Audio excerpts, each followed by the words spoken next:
then I've got some houndsmen that wanted to speak, and they got here late because they're in another meeting.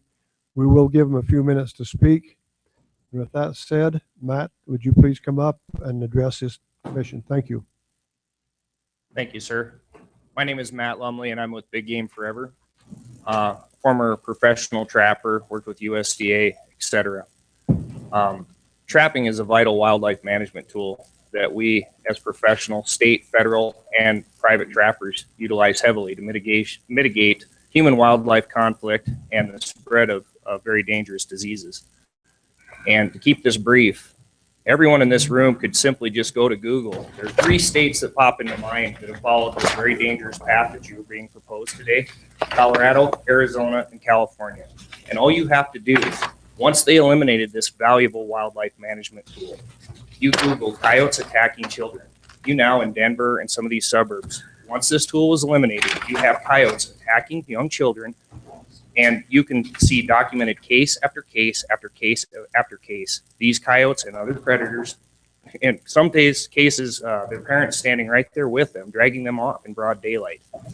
And we haven't touched on the pet thing. You can literally watch video and look at pictures for hours and see the cases of this. That is one of the reasons trapping is such a useful tool.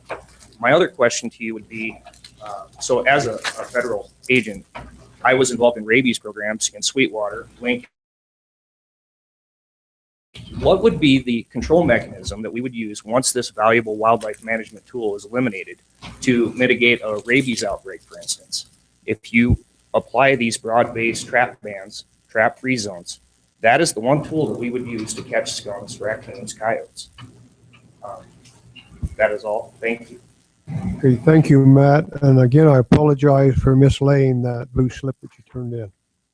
Thank you. We have the houndsmen. I've got a blue slip from them.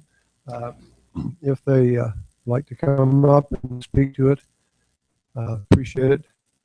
Okay, thank you, gentlemen. I'm Dan White from Cody, and I'm a spokesman for Wyoming Houndsmen Association, and we're a relatively new group. We do have a statewide membership and are growing in with a rather passionate and diverse group, I would say. Appreciate giving me a couple minutes here of your time, especially in such a busy, long day. But first of all, I'd like to introduce our goals, because as further meetings go on, we do have some proposals that we'll be making through the proper channels. But our long-term goal is for the good management and the health of especially mountain lions and bobcat populations in Wyoming. We feel that especially bobcats can probably be elevated in a more important, detailed management style than we have now. We're also out to promote ethical hunting with hounds. It's a sport that's thousands of years old, very often non-consumptive, and it's just a very unique thing done differently in different states. But that hounds, bobcats, lions are things we would all like to see managed and done well, especially in a scientific setting and background. Also, we realize that as that goes on and we go to a more scientific, detailed management of bobcats or lions, specifically bobcats we're thinking now, that may well mean altering of seasons. It may mean quotas. It may mean some changes. It may not, but it certainly may. If it does, that would drop recreational time considerably for houndsmen. To mitigate that, we'll be proposing at the next meeting some of the pursuit season. When pursuit season, of course, is non-consumptive and highly involved, and that's something that if these goals were met, we think we could increase the quality of hound hunting in Wyoming without detracting or diminishing from any other interest groups, and most importantly, have the long-term health of our cat populations thriving. Great, thank you. Oh, you have a question? Yes, sir.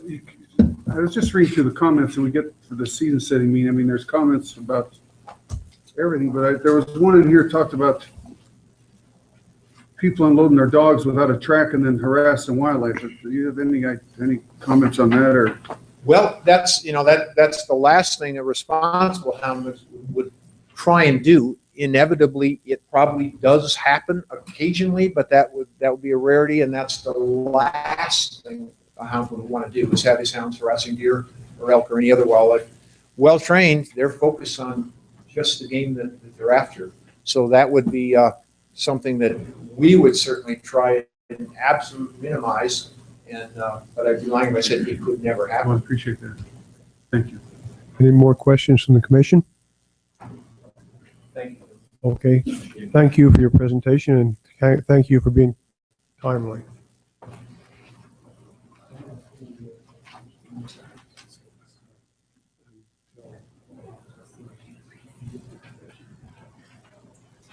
Okay, I think we have the next thing on the agenda is the antelope season. And, Scott Smith, come up, please.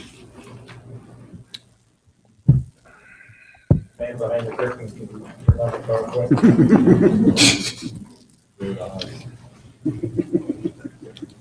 Not that powerful.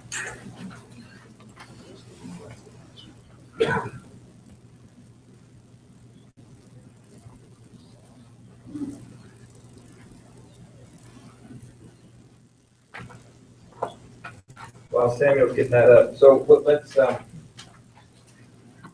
next chapter is chapter 5. Pronghorn antelope season 2015.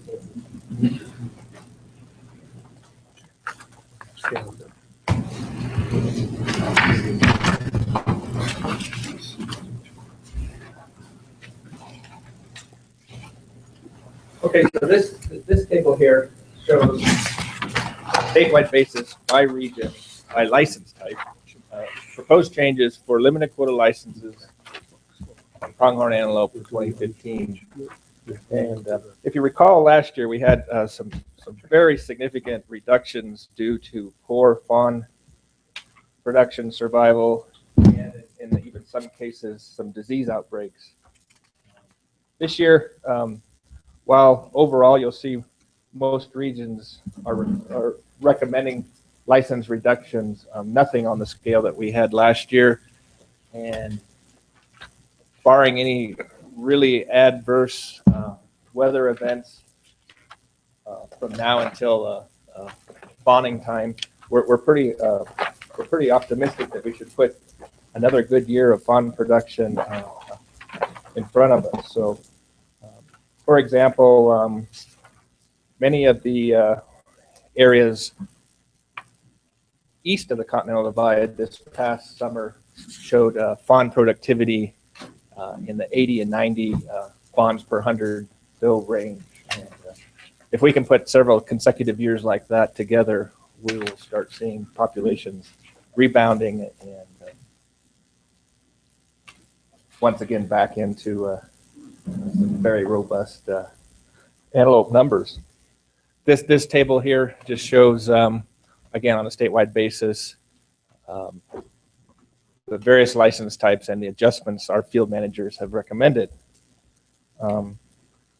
While some of them are still proposing reductions, nothing like 2014. For example, in the Casper region just last year, the 2014 proposal, you approved a reduction of 4,300 licenses for antelope. This year, we've pared that back to 275. So I think, even though it's a negative number on the screen, it's a positive trend that we're looking at as far as antelope productivity. So sticking with the same format, what we'll do here today is I've tried to summarize the common themes, concerns, issues that were raised by the public meetings, any changes that we implemented subsequent to those comments, and then the third summary, if applicable, will be ongoing or emerging issues associated with the species. So for here, as we had talked about earlier, on a statewide basis, there still lingers a concern about overall antelope numbers, particularly on public lands, some of our drier habitats. So changes that we are proposing as a result of public input in Lander, we're going to add some Type 7 licenses to address some damage concerns on private lands. Here in the Casper region, we're going to propose reducing some Type 2 licenses in Area 29 due to declines or concerns on declines of buck availability. And also Area 32 Type 6 licenses proposed to increase licenses by 50 in the Type 6 and create a Type 7 valid on private lands with a quota of 50. Down in the Laramie district, based on public input, the public would like to see an increase in Type 1 licenses, the any antelope license. So we're proposing to increase that particular license type by 100. So that pretty much summarizes Chapter 5 of the pronghorn antelope. And I'd be happy to address any questions at this time. Okay, thank you, Scott. Commission, do we have any questions for discussion on this? I have one question, Mr. President. Okay. Commissioner Ryle has a question. Okay. Scott, Commissioner Ryle. did you say we lost I wasn't here last year, so in 2014, the recommendation was 4,300 negative in the Casper area? Correct. We reduced overall all license types by 4,300. Okay, and then this year it's 275? 275. So does that mean it's coming off the 4,300? I mean, are we gaining ground or are we? Loss of 275 additional licenses from what we cut last year. Okay. Yeah, thank you. If there are any questions from the audience, I think we'll delay those until a break or at the end of the meeting. On this that have not sent in a blue sheet, and I have no other contacts on this or blue sheets. So, commissioners, do we have a motion? Mr. President, I think before we vote on the antelope areas, we ought to solicit whatever public comment there may be with regard to the antelope season setting. So we have that in mind when we someone makes a motion and votes on adopting these antelope regulations.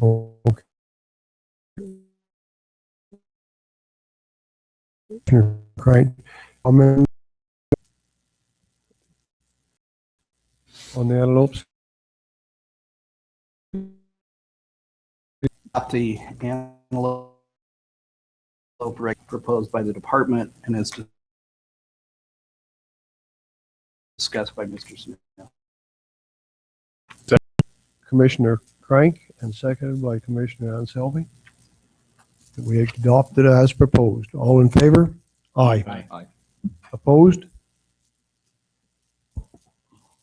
Okay, motion passes. Thank you. Okay, let's move to Chapter 6. The title slide here says mule deer, but it's actually, we're going to talk all deer here first.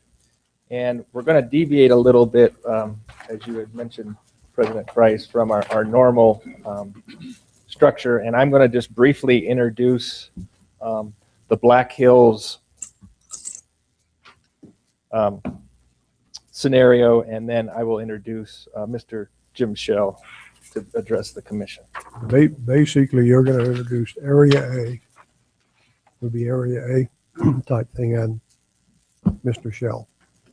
Yeah, so basically what I'm going to do is you have in front of you the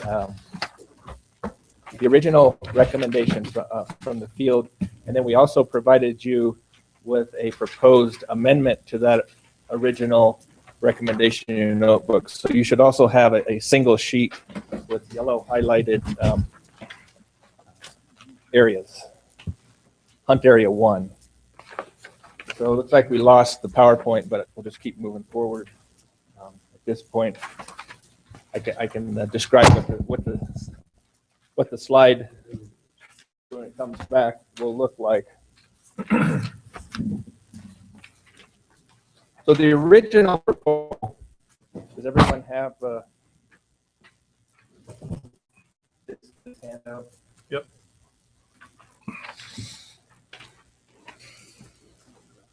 Okay, the original proposal that's in your notebook. Okay, here we go. So the original recommendation that's in your notebook for hunt areas 1, 2, and 3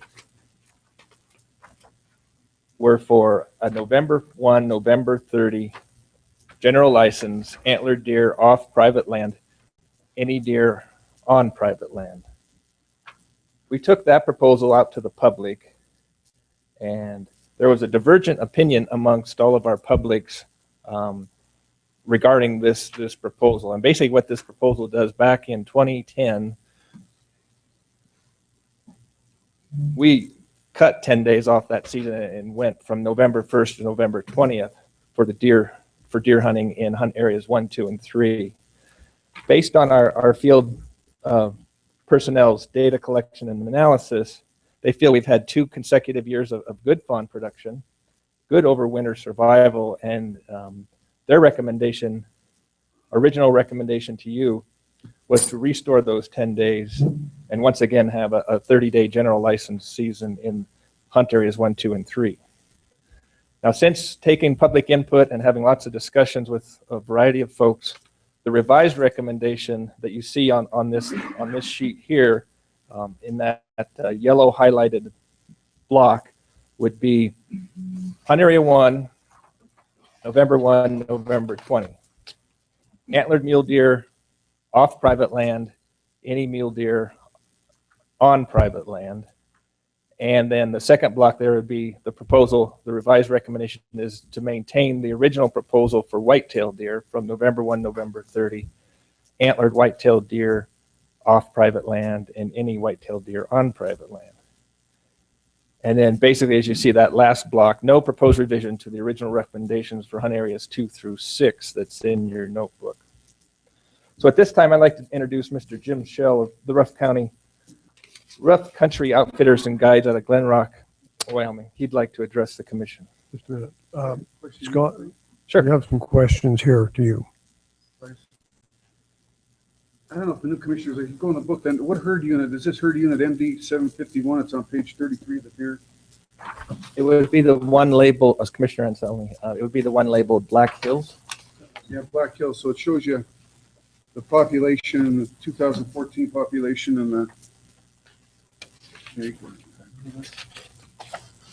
That's whitetail. We go back here to So mule deer's on 30. President Price, Commissioner Anselmi, you'll have one Black Hills mule deer and then a Black Hills whitetail deer. So you'll have a summary table for both You species. want to go over that, or before he talks, or about what the herd is, or anything, or how many deer are in the herd, or?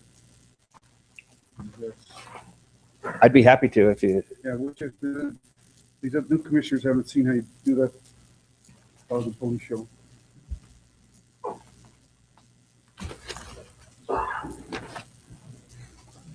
So let me also say that we have our district supervisors here to help answer area-specific questions. And then for the Black Hills, we asked our local biologist, Mr. Joe Sandrini, to join us today to also answer any hunt area-specific questions you might have. So if you look at Page 33, I think. page 33,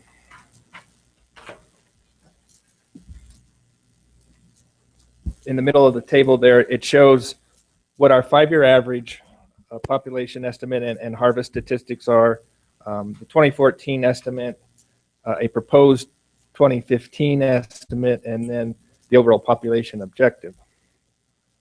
So for 2014, we were estimating a little over 27,000 mule deer in the Black Hills. That based on some really good productivity. If you see down there at the bottom, our field folks documented 96 fawns per every 100 does. So almost every doe successfully reared a fawn. Based on that productivity, then the projection for 2015 is slightly over 29,000 mule deer. And you have to keep that in context with the overall herd unit objective on the far right there, which is 20,000. So then if we go to white-tailed deer for the Black Hills, it's on page 42. Same type of table where you have a 5-year average, a 2014 estimate, a proposed projection for 2015, and then the objective on the far right. Again, very good productivity in 2014, almost 80 fawns for every 100 does. In 2014, we're projecting almost 51,000 whitetails based on that fawn productivity and survival. Our estimate for 2015 is slightly above 55,000. And again, you can see we're slightly or significantly over for whitetail deer over the herd unit objective of 40,000. So basically, each species has these summary tables for your review ahead of the actual proposed regulation for 2015. Yes. And what's been the history? Do you have these peaks and valleys up there too, or with disease or predation or weather, or how's that? So for the history, if you don't, President Price, Commissioner Anselmi, for the history, if you don't mind, I'd like to call on local biologist Joe Sandrini. That'd be good. Thank you. He'd be really excellent at answering that question.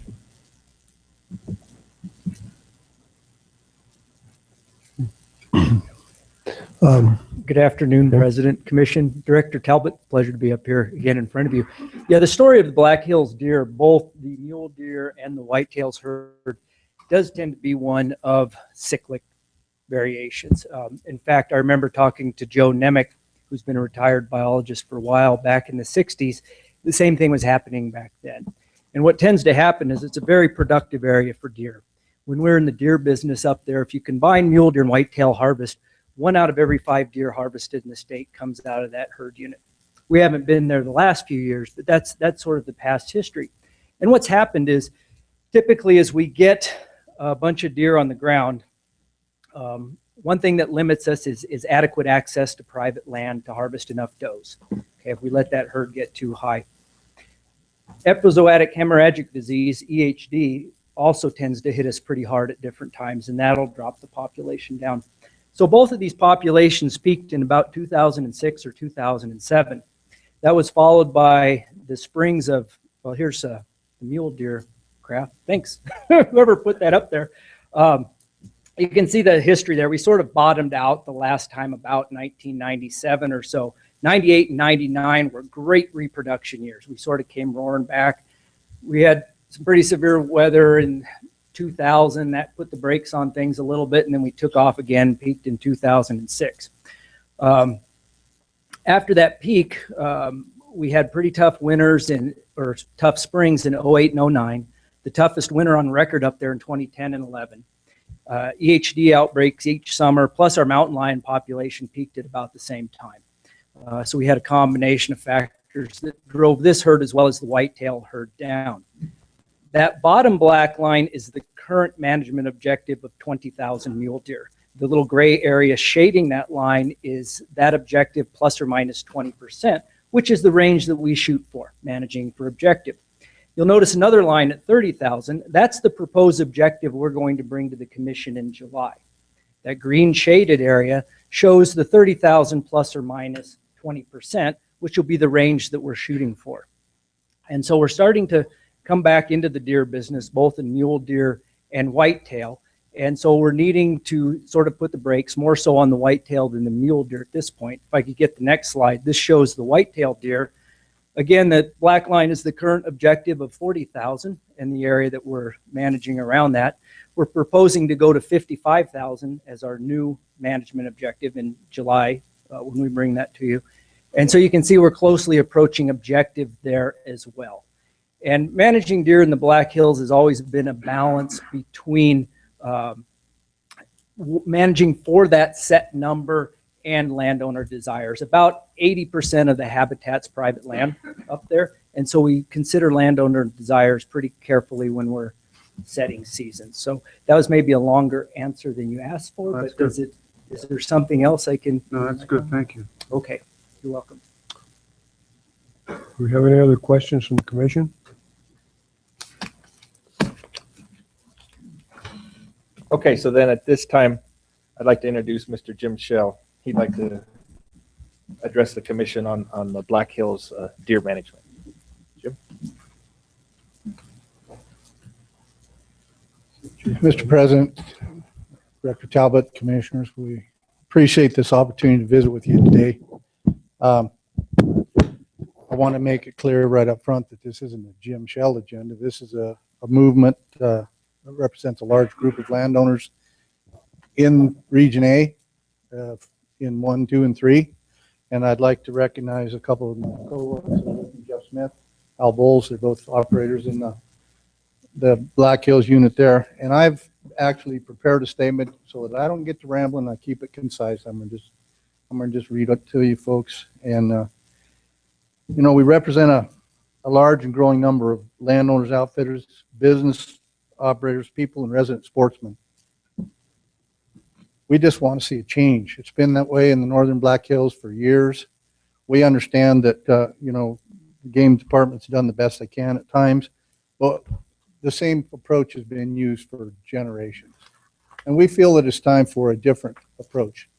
We trust that you've all read the letters and documentation we've sent you on our proposal. And, you know, we just believe it's time's come for some significant management changes in that deer herd unit.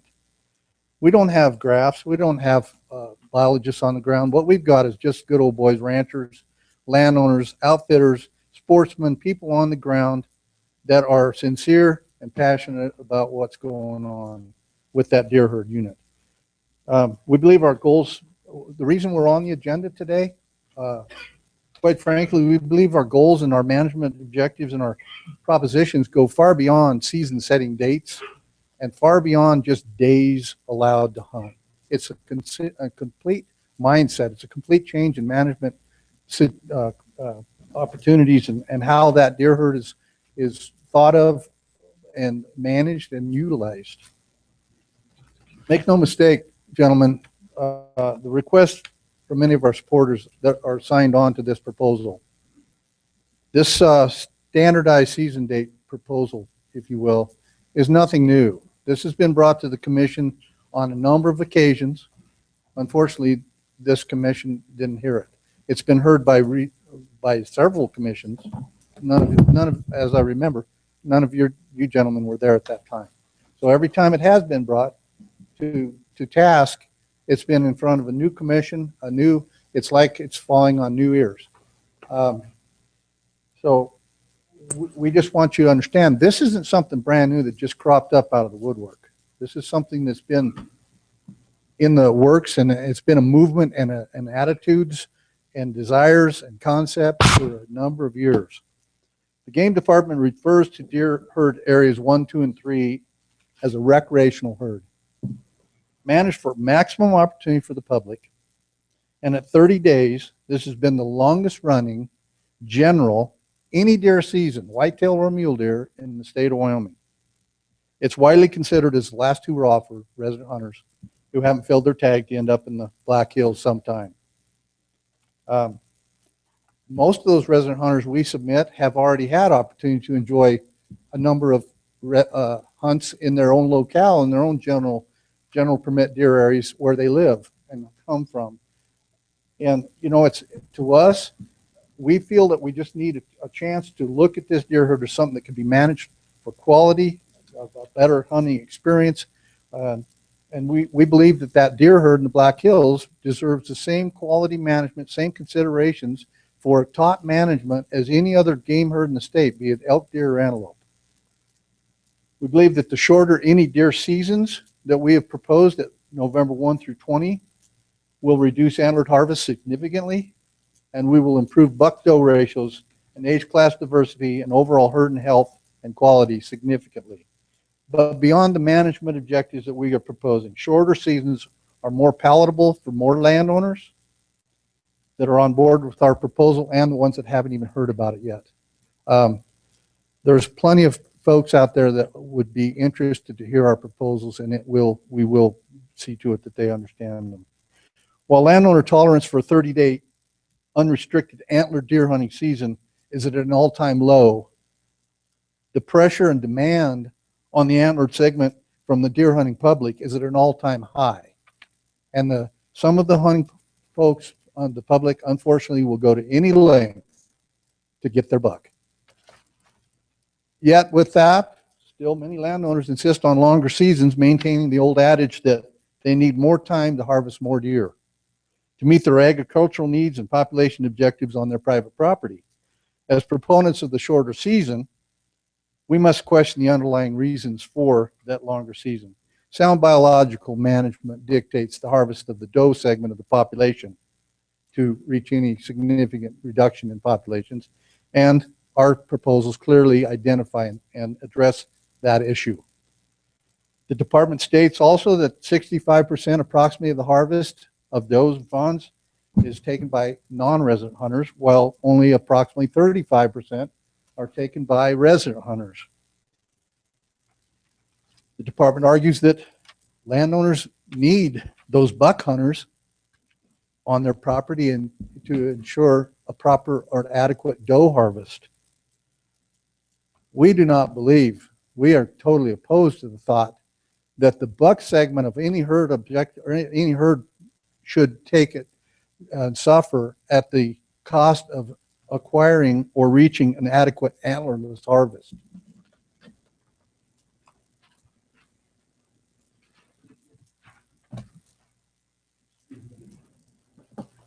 We maintain that the antler deer season, any deer seasons, if they were closed on the 20th, and the only thing available to hunt were does and fawns, if harvest was needed and where needed, most landowners would gladly apply. They would gladly allow resident hunters or non-residents, whoever, to come in and hunt antlerless deer only. For many landowners, the comfort of knowing that the buck season is closed and they won't risk the folks that they allow in for an antlerless harvest to slip a buck out the back gate on them. And I don't think I need to go into detail on what we mean there. There's a large percentage of the landowners would gladly allow doe harvest if they don't think that that guy that they just gave permission for would go in there and whack a buck and then slip out the back as casual as possible. We question the underlying intent of any landowner that demands 30-day season to kill bucks. Is it really necessary that an any deer buck season continues for 30 days? Is the demand for a 30-day season actually about keeping deer populations in check? Or could it really be more about the financial gain of hosting more buck hunters for 30 days?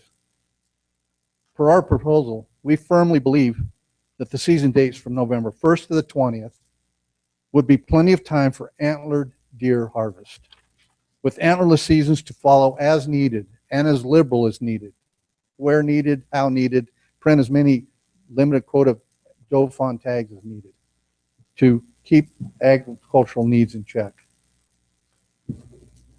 Interestingly, gentlemen, our conservative group of folks propose to take less from the resource, while other folks continue to demand more, and more. Without questions, opinions vary greatly on this subject. However, with that said, this group represents the largest single movement of landowners, outfitters, sportsmen, and concerned citizens concerning the management of the deer herd in the northern Black Hills that we've ever seen.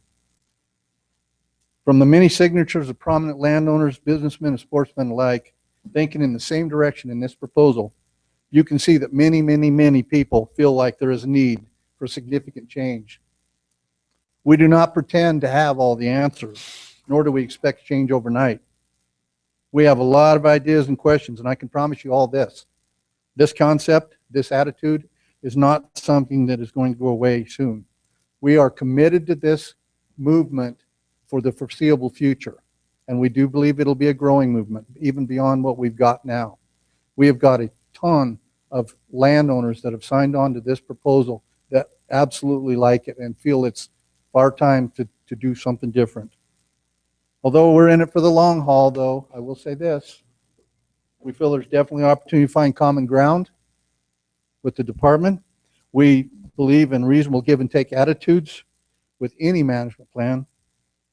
And for sure, we believe that we can work together to come up with a viable solution to this. I won't call it a problem, but a new concept in management. There are too many people on board with this, and too many legitimate operators, both landowners and business people, that have been talking about this and talking about this and talking about this for so long, it has finally come to a head. And in closing, I would say, although our comments were not received by the March 30th deadline, how can you not lend an ear to a call like this from so many folks that are all thinking in the same direction? We appreciate your time, and I'm open for any questions. Commission? Do anybody Question. want to speak to it? Mr. President, one Yes. question. In a nutshell, what is it you want? In a nutshell, we want a 20-day buck season, and we do as we need to do to maintain populations. The proposal is clear, what we've asked for. 20 days, antlered deer. 20 days, any deer, 30 days, 45 days, whatever the department decides is need, whatever the landowners need in individual circumstances, because there's going to be some landowners that won't kill a doe one. There's going to be others that want to kill 200 of them. In a nutshell, we want a 20-day regulated buck season, standardized to be similar to the Southern Black Hills. That is, by the way, traditionally was a 30-day season as well, and now is a traditional 20-day season by the Game and Fish's own wording in their packets of their public comment. At one time, and it was only 20 years ago again, that for decades also was a 30-day traditional season. It was moved to a 20-day season approximately 20 years ago, and we're not blind to the fact that that's a different management group, that's a different deer herd, that there's a lot of differences that fall there. But we don't believe that we should take the brunt of everybody that wants to finally fill a tag, everybody that hasn't at least punched a tag, end up in the Northern Black Hills for 30 days in November. So Jim, is your concern about the whitetail deer? Buck? Our concern is the mostly mule deer are down there at 20 correct. days. And I will let some of my friends here talk to that as well. But a lot of this is about landowner tolerance, and sick to death of 30 days of people running up, down, and in and out, and literally at the risk of sounding arrogant, trying to circumvent the system on every little sliver of public land they might be able to find that attaches to Joe Blow's hay meadows that they can smoke a buck on the last 10 days of the season. Where landowner tolerance for 30 days of unregulated buck hunting is waning big time. They don't, and the landowners understand. They certainly understand as landowners, as ranchers, farmers, ag people. They understand they need to control deer. They're not worried about, they're not opposed to allowing deer harvest, antlerless deer harvest, to keep numbers in check. What they're opposed to is so many folks that are utilizing every single day of that to bring as many buck hunters as they could possibly bring through the gate for a fee, of course, at the risk of, when the rest of the neighbors, maybe all the neighbors around them are trying to do something much different in terms of some kind of a quality management or some kind of a better experience, if you will. But we're never going to stop the public from coming, and we certainly don't want to. There's public land there. There's deer to be hunted on public land.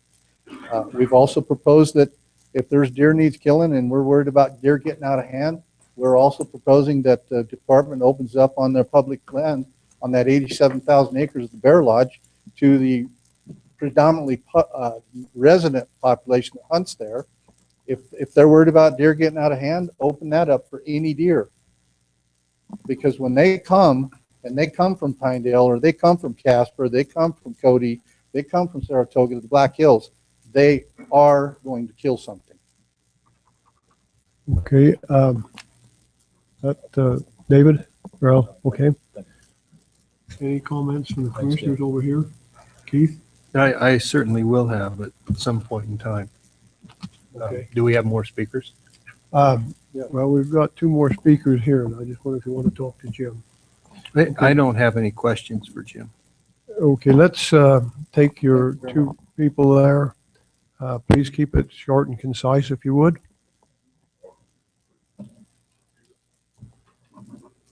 Mine's real short. I guess my question is, they've revised that for Hunt Area 1. What about Hunt Area 2? They're right next door to each other. I mean, I've got neighbors that have land in both areas. And you're only revising the one area. That's just a question I have. The sheet that they passed out, areas 1, 2, and 3 shows they've shortened the season there. November 1 to, Oh, is to the November 30th. Okay, Scott? President, members of the commission. So to answer the gentleman's question, that last line there, so the original recommendation for hunt areas 2 through 6 that are in your notebook were not revised. So for his question directly was for hunt area 2. You see for hunt area 2 in your proposed regulation is for the 30 days.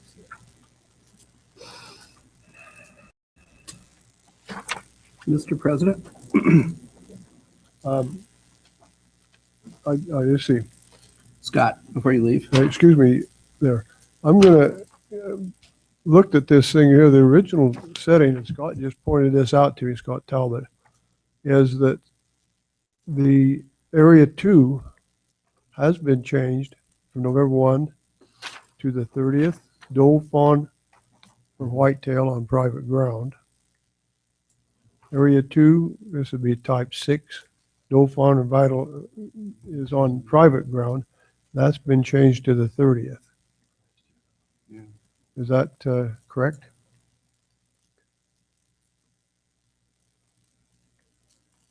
So area 2 is extended out to the 30th. Correct. Am I reading that right? proposal. That's the proposal. And this is the point you're pointing out, yes. Mr. President, if I might ask a question. Okay, Commissioner I Crank. think the gentleman who spoke is saying, I guess that, Scott, the purpose of shortening the mule deer season in area 1 is mule deer need extra protection or we're not as comfortable with the numbers in area 1, so you're going to have a shorter season and harvest fewer animals. Correct. Why is area 2 or area 3 different with regard to mule deer? I think that's the question the gentleman's asking. So again, if I could call on our local manager, Joe Sandrini, he'll be able to explain much more eloquently than I. I don't know about that, but yeah, our original proposal was for areas 1, 2, and 3 to run the entire month of November. The deer herds can certainly sustain that at this point. Because of the public input that we received, and we've received in the past on perhaps trying something different, splitting the whitetail and mule deer, we decided that it might be a good time to try this in area 1 on a limited basis. These are the 2 largest sympatric herds, which means they occur together, of mule deer and whitetail in the state. There's also some landowners in area 2 who are about at their tolerance level with mule deer and would like more hunting on those as well. And so it's not something that we're prepared to jump into in the entire Northern Hills until we get an idea to see if it's going to work, how compliance is going to be, if it's going to actually do what we want it to do. When it comes to buck hunting up there, the Region A quota is what determines the number of bucks that the non-residents hunt. I've analyzed this in the past. Season length doesn't have a lot to do with it. Season length affects the resident hunter, especially when we add Thanksgiving weekend and the following afterwards. Unlike most hunt areas, opening day is not the busiest day up there. It's Thanksgiving weekend. And so by cutting out Thanksgiving weekend and the remaining days in the month, we limit resident harvest by about a third based on historical data. And so that season length is what we do to limit the non-resident hunters. In area 1, especially in the northern, sort of northwestern part of area 1, it tends to be more mule deer habitat. There's some public roads that run in there. There's some little isolated parcels of BLM and state, and they do get quite a bit of use from residents late in the season.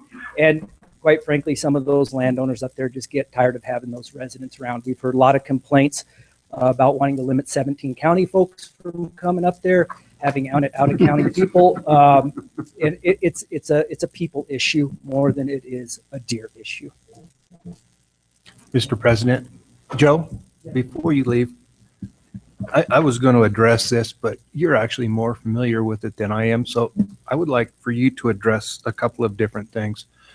First of all, the claim in the petition that this is the longest deer season in the state. Would you address that? And would you also address the landowner tolerance for a 30-day season and what your landowner survey showed? I would be happy to. I believe we have some slides to go over that.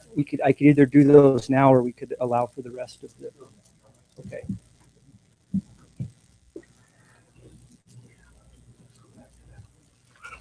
And Joe, one more thing, if you would address our past history with trying to harvest additional doe fawns by having late seasons where they don't have the opportunity to harvest a buck as well. Okay. Appreciate it. So on the, if I can figure out how to run this, the slides here,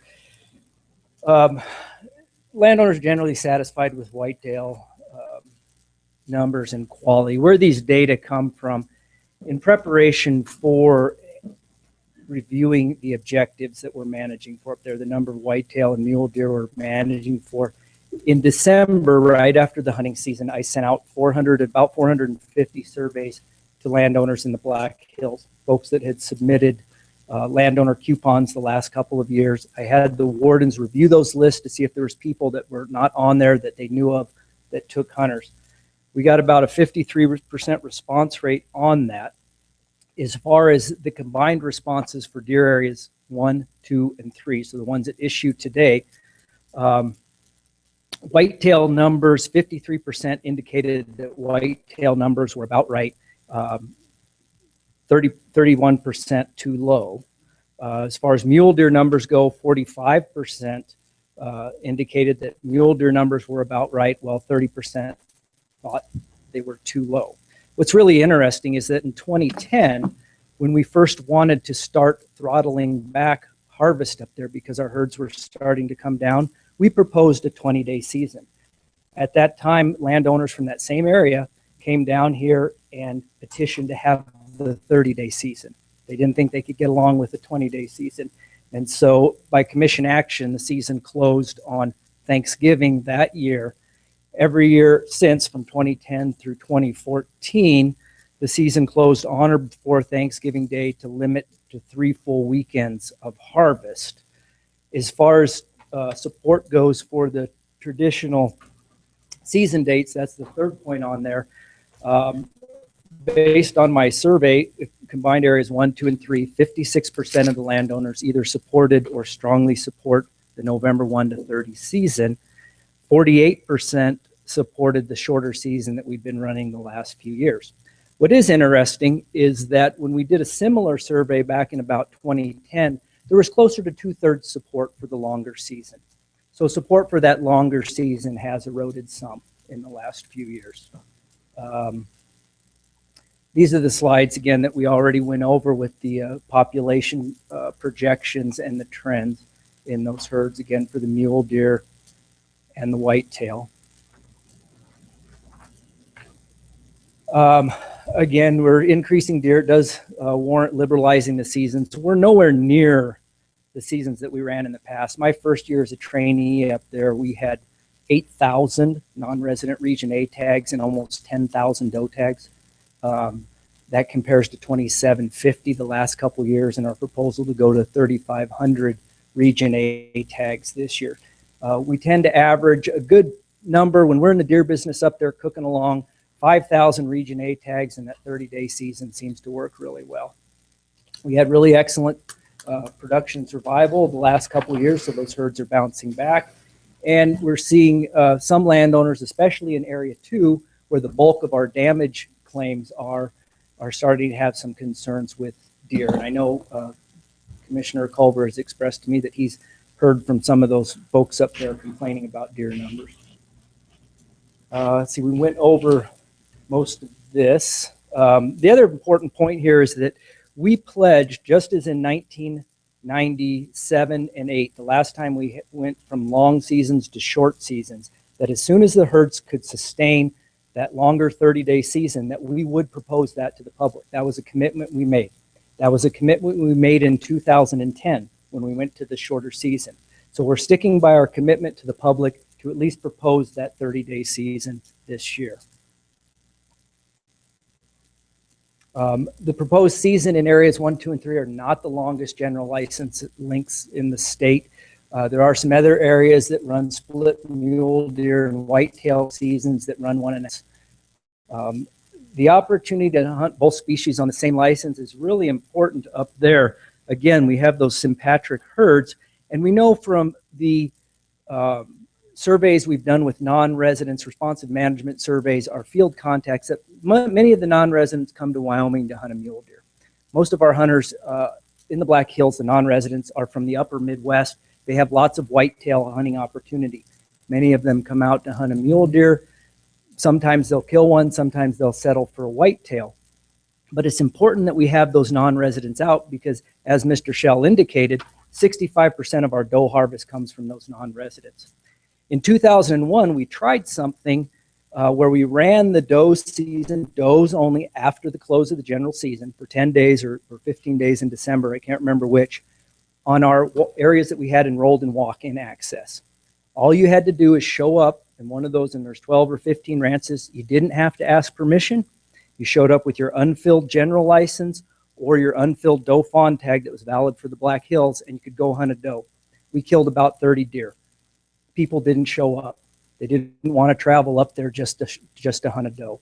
And so that's our concern with splitting out that doe season later, is we're not going to get enough participation, especially when we're back in the deer business and we're issuing 5,000 or 6,000 doe tags. Again, the revised proposal for Area 1 was born out of input, especially from the landowner community up there. We think it's something worthy to try, given the higher percentage of mule deer in a part of that area compared to some of the other areas, and as a test case, really, to see how it goes on into the future. Did I answer the questions that you had? Are there any other questions? I'd be happy to entertain. Mr. President, Commissioner Crank? if I did the math correctly, so last year the season ran from when to when? Last year was the shortest one that we've run since 2010, and in areas 1, 2, and 3, it ran from the 1st of November to the 21st. And last year the non-resident quota for this area A, I guess the whole area. 2,750. And this that's year the you're lowest that we've had. this year you're proposing a non-resident quota of 3,500. It's an increase of about 29%.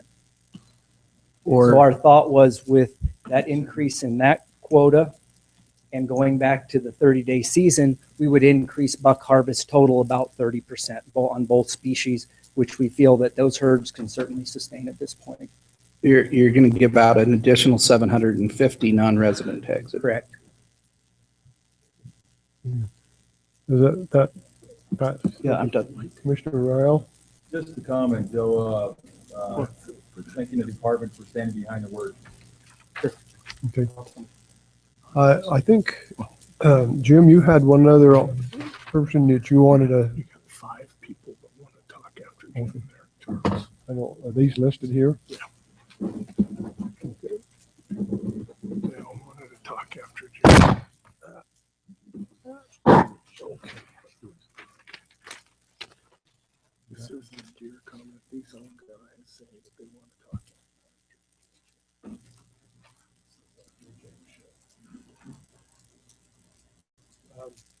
Okay, but Jim said you had 2 people you wanted to talk? Yes, ma'am. Okay, Jeff Smith, I have a blue sheet for you. Would you come ahead, please?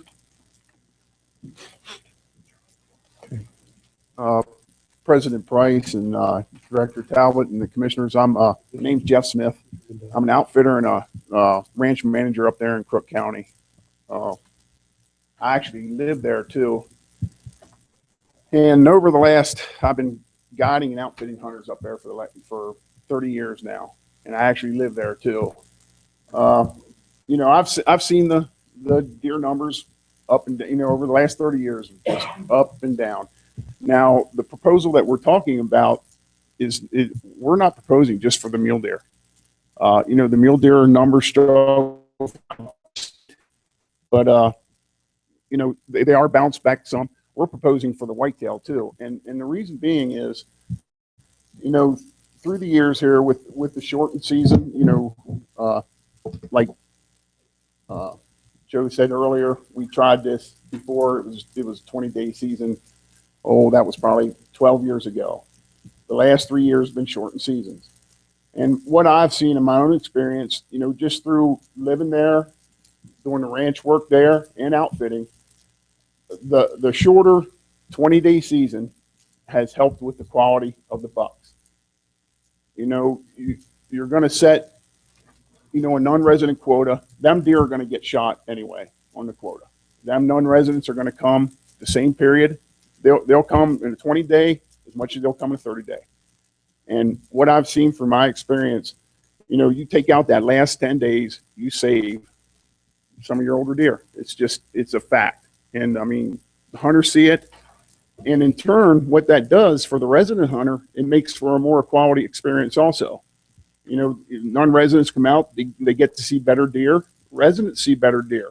I am a firm believer that taking that last, 10 days of that rut out does save some of your older deer. Your numbers are going to get shot anyway with the quota that you set for the non-residents. But, maybe you don't have the opportunity there over Thanksgiving for the resident hunter. And that's a concern. My kids are resident hunters. You know, that might be a concern for some, but if you would have extended doe season, there would be an opportunity there to take a kid, hunting for a doe. But for me personally, it is financially way better for me to run a 30-day season. I can do it with less guides. I'm not going to run hardly any more hunters. I might run a couple more hunters, but I can do it with less guides. It's just a less expense to me. I like to see it for the quality and for the deer herd. You can control a deer herd by the does. Shooting bucks does not control a deer herd. Okay. Any questions, Pat? Mr. President, I'd ask you, sir. So you're a guide as well. Yeah, I own 7J Outfitters out of Sundance. I live just 5 miles west of Sundance. Okay. Do you guide on private land or public land or both? The private land that you're guiding on, is that leased? Yeah. And so the public probably would not have access to the private land that you're guiding on? No. Majority of the private land up there, the public does not have much access to. Most of it's leased, as I understand it. In Crook County, most of that private ground is leased. Okay. Thank you. Any more questions, commissioners? Okay, thank you. Yeah, thank you. Sam Coots, I've got you listed next. Mr. President, Commissioners, and Director Talbot.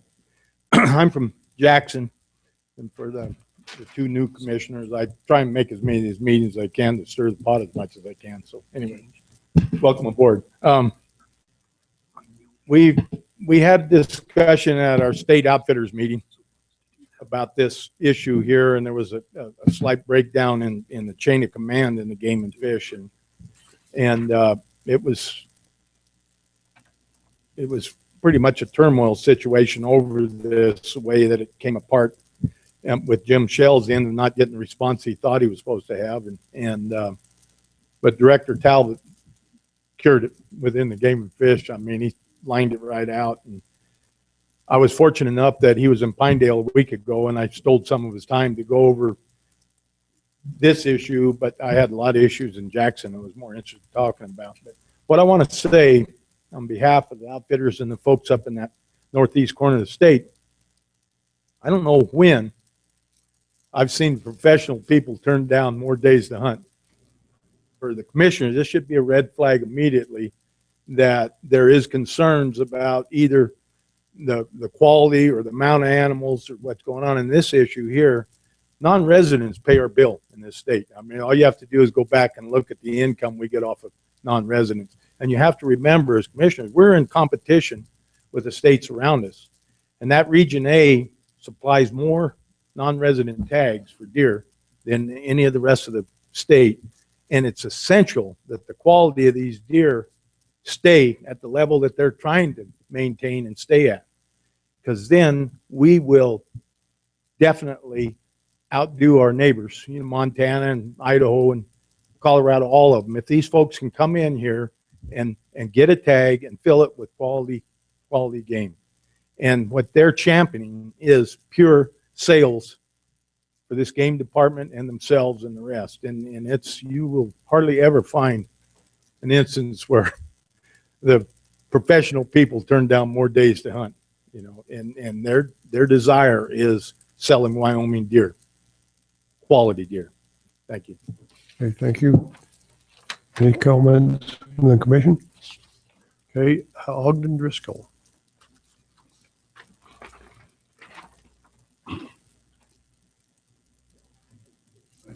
Back again, Chairman Price, Director Talbot, Best Commission. I'll try to keep kind of short and I'll ramble because I got notes kind of scribbled on the page going about it. A little background for the commission. I think most of you probably know it. Region A is virtually all private ground, particularly areas 1, 2, and 3, and probably somewhat addressing your surveys. You may have hit 400 landowners and got 50%. You certainly didn't get anywhere near 50% of the deeded ground that laid in the area. I was kind of shocked. I very much appreciate you giving the commission time, putting them on the agenda, because I think it's extremely important. I've never seen a bigger chunk of areas, particularly areas 1 and 2 in this. The landowners got together and they want something to happen. And without them, nothing happens good for you either. This really is. It's a cash cow for the game and fish. It's been well run. It's provided a good living, myself included. Our ranch is area 1 and 2. I think it's really important that as a commission, you guys take a long look at Region A, and particularly areas 1, 2, and 3, considering splitting Region A and being really serious about managing for quality and the numbers. And I'll background you a little more. You went back to the 10,000 licenses. When I was a kid, there was a few years of 14,000 non-resident licenses.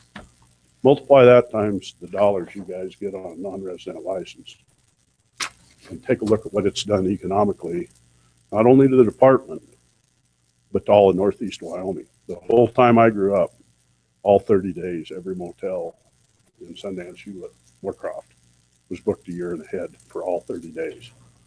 There isn't hardly a place you can't get a motel room anytime now. Deer hunting's changed, the quality's changed, and we've gone more to big numbers of does and less numbers of quality bucks. And he hit it really on the head. Is I don't think anything happens this year happens really fast, but long term, we're a game raising area, a great one.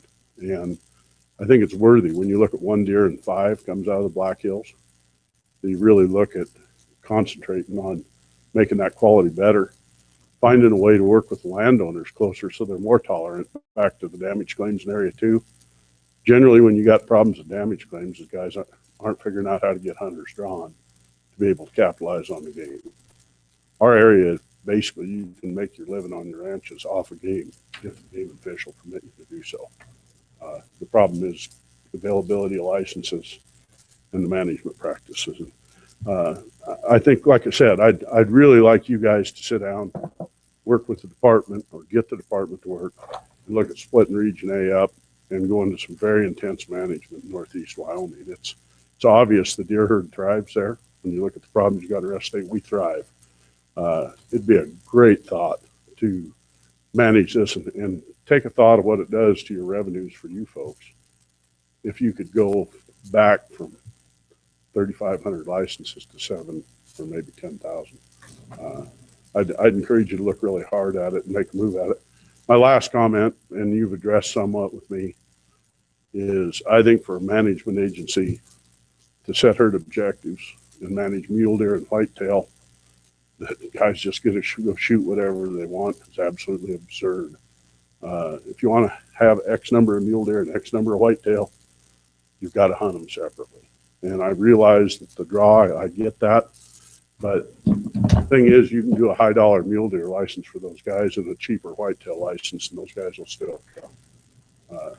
I think it's critical that herds are managed as individual species. What you're doing in the Black Hills is no different than bundling a mule deer and an antelope license at Douglas together and saying that you can buy them together.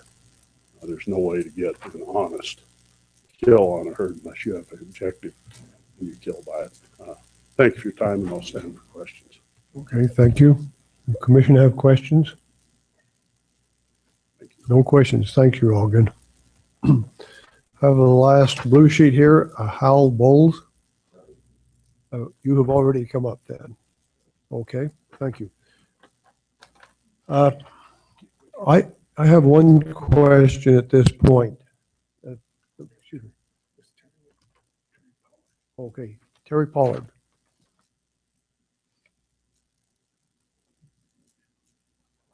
Mr. Chairman, Commissioners, and Scott Talbot, thank you for the opportunity to speak. I'll tell you, I started taking hunters in that Black Hills. I'm an outfitter from Pinedale and do most of my outfitting over there, but I started taking hunters over in the Black Hills in '78, probably before most of these other outfitters were over there, and enjoyed some of the things that Joe had mentioned, some of the deer numbers and that type of thing at that point in time. Last time this came to the battle here came down, I was actually on the opposite side of Jim and his people there, and I wanted to see the seasons extended a little bit and not lose our 30 days. Since then, you know, there's been an extremely tough winter over there, at least one. There's been at least two disease outbreaks that I know of over there in the summer. And I'll tell you, I really miss going over there, but I've actually quit going over there at this point in time. I've suspended my hunters going over there simply because I don't believe the deer can take the pressure that's there now. I think, you know, according to your graphs and what we've seen there and whatnot, I think the herd's on its way. I think it's looking a lot better. But I just encourage you to really take into consideration Jim Shell and his group's recommendations. They're really well thought out. Let's give those deer a little chance to come back. I mean, it's they're well on their way, but I think to go to a 30-day season right now is really premature. Just my opinion, but like I say, I had a lot of experience over there. Just the last 3 years, I haven't been going over since '78. So thank you very much for your time. Okay, thank you, Terry. Any comments from the commissioners? Okay, thank you. Do we have any other comments at this point from the commission? Okay, I have one question here. Scott has proposed this change to the Hunt Area 1. Is that going to be workable for you, Jim, for you and your people?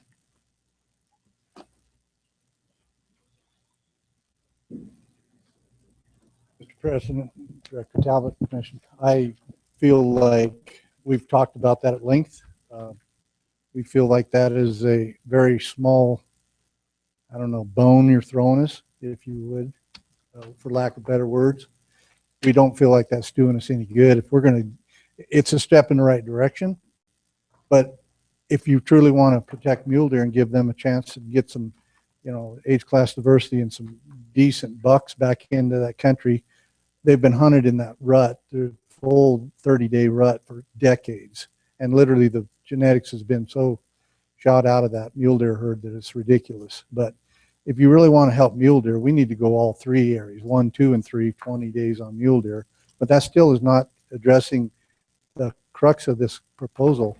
We're talking about 20 days for all antlered deer. And that's protecting whitetail and mule deer segment of the population for antlered deer. So I believe I'm correct. Am I speaking correctly for the group? And with that said, you know, we're, like I said earlier, we're amicable to some kind of a possible meeting in the middle somewhere if need be. But just to take a conservative movement of folks like this, and so many of them, and I did send you the copies of the folks that have signed our petition. And unless you're from that part of the country, and I know Mr. Culver is, but unless you know those folks, it probably doesn't hold much weight with you. I could stand here and read that list, and people that are from Crook County would be going, holy cow, are you kidding me? Really? They're on board with that? That's what they want? That doesn't mean much to you folks that don't know the people. That list, I'm here to tell you, is full of heavy hitter landowners and people that make a difference and businesses and people that really truly want something different and better. This is not a redneck, you know, off the top of our head kind of a proposal that we're screaming bloody murder, want more, or, you know, and this is certainly not all about big bucks. This is about overall best game management. This is something for the state. Okay, thank you. I had that question. I think maybe at this point, Scott, do you have anything more you want to say on this? Commissioners, do you have anything? I would like to say too, if I was wrong in my approach on the longest general season, I define that as the longest general season any deer, whitetail or mule deer, or any deer in the state of Wyoming. Now that was, I'm just, am I correct on that, or am I wrong about that? Because that seemed to be something that they wanted to correct me on. Was Scott? Did you get that question? So based on the slide, it was my understanding that we have longer deer seasons in the sheriff. My comment was strictly that it's the longest general season for any deer, mule deer or whitetail, in the state of Wyoming. And correct me if I'm wrong, but I just want to reiterate that. Okay, well, I think maybe look at it. Well, at this point, I'm going to bring in one thing. Carrie Little is excused. She's not here. She did send me an email. I'm going to bring this up briefly. She will not be here to vote on it.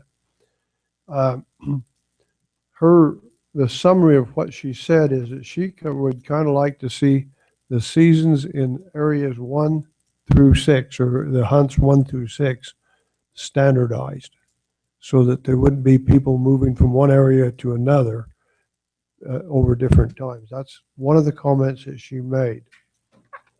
She did make the comment she thought that maybe going to the 30-day season may be more desirable. So those are two things that Commissioner Little stated on this. I bring that up because she asked me to mention that. Okay. You have anything, Keith? Yeah, Mr. President, I do. Once the word of this petition got out, my phone started lighting up. And to be honest with you, we've got a lot of landowners, particularly in Area 2, that were very unhappy about this petition. And I got my ear chewed on many times. In my opinion, the majority of landowners up there still want the 30-day season. That is my opinion. And I think in visiting with our field people, I think they would agree with that. Certainly we have a vocal group here that wants a shorter season. I think that the change to the department's original proposal, that the change to take the mule deer season down to 20 days is a very reasonable compromise. And for that reason, I'm going to support the department's recommendation. And are you ready for a motion? I'm ready for a motion. I will make that motion that we support the department's recommendation. Do I have a second for that? I second that. Okay, it's been moved and seconded. Discussion, Mr. President. Yep. Discussion. Here would be my thoughts on this proposal. Mr. Shell, I'll just tell you, you totally lost me when you make complaints about resident hunters taking opportunity to hunt in the Black Hills. You know, and I'm just speaking as Pat Crank, one commissioner. But if the season is open and a person from Pinedale wants to drive to the Black Hills and hunt, he or she should be allowed to do that. So you lose me when you say there's too many residents using this as a last resort. And I'm not asking you for a response. The other thing where you totally lost me as a commissioner is when you reference that there are scofflaws out there, and I will define that for you, people who scoff at the law. And I fully understand that there are unethical or illegal hunters who might as you characterize it, slip a buck out the back fence, or, you know, and you really lost me, Mr. Shell, when you complained about resident hunters accessing public land to hunt deer and then maybe poaching on private land. If that's occurring, I hope they go to jail for a long time. But if, you know, when you reference those arguments in support of your position, you lose me. And I quite frankly don't give you a lot of credibility in your position. I want to comment on Senator Driscoll's comments. Senator Driscoll, someone I've known for a long time. I trust and respect him. What I hear from Senator Driscoll in a nutshell was, you know, if we look at the landowners on your list, that's a significant portion of deeded land in these areas. And and you said the same thing, Mr. Shell. But so when I hear that, I think there's stuff we need to, you know, there are issues that the Game and Fish Department and this commission need to work on in that area of the state. But, you know, as I sit here today and I'm asked to vote on the seasons proposed by the Game and Fish, on the one hand, I have herds well over objective. I hear the outfitters, I hear the ranchers that you want to see. What I'm hearing from you is you want to see this herd managed for a higher quality buck type of buck, or a higher quality ratio of bucks, you know, that you're not totally satisfied with the deer management. So I think that's something that we would be foolish as a commission if we just ignored what you said today. I think that's something we need to work on as we consider next year's season settings. We need to have a, you know, cooperative attitude. We need to listen to the landowners. We need to listen to the outfitters. You know, we need to talk to the general public. But you know, I guess where I'm at is I'm going to vote to support the department's recommendation. I certainly would volunteer or however you do that on this commission to work going forward. And I'll fully admit, I mean, I've hunted a lot in the Black Hills. I've enjoyed it. It is an incredible deer producing region. And I think there are problems we need to look at and think about and figure out a solution collectively. Maybe this is right, maybe it isn't. Maybe a 20-day season is right, maybe it isn't.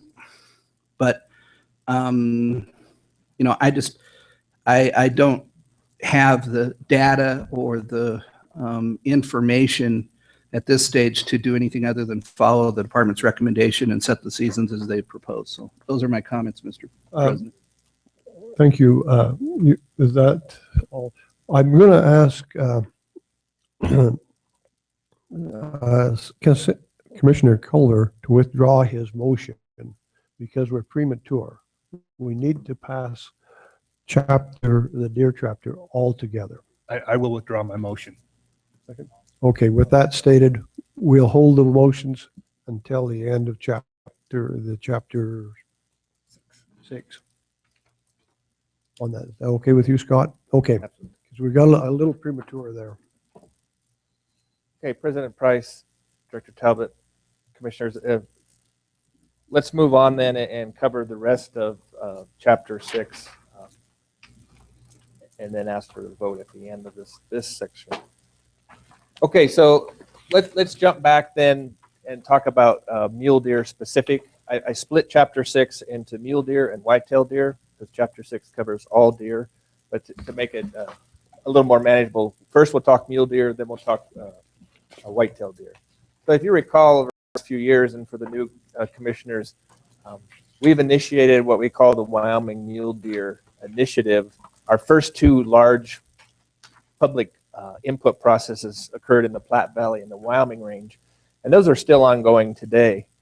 This year, based on our positive experiences that we received through those two initial efforts, we went back to the public in every region in our state, initiated a local MDI public input process. The regions were to select the next most important herd that they wanted to address as far as declining mule deer numbers. They've identified those, and they've reached out to the public with either working groups or the traditional public meeting formats, but they've engaged the public and asked them to help us craft herd-specific management plans for those mule deer populations to move forward to try to at least arrest the downward trend of mule deer in Wyoming.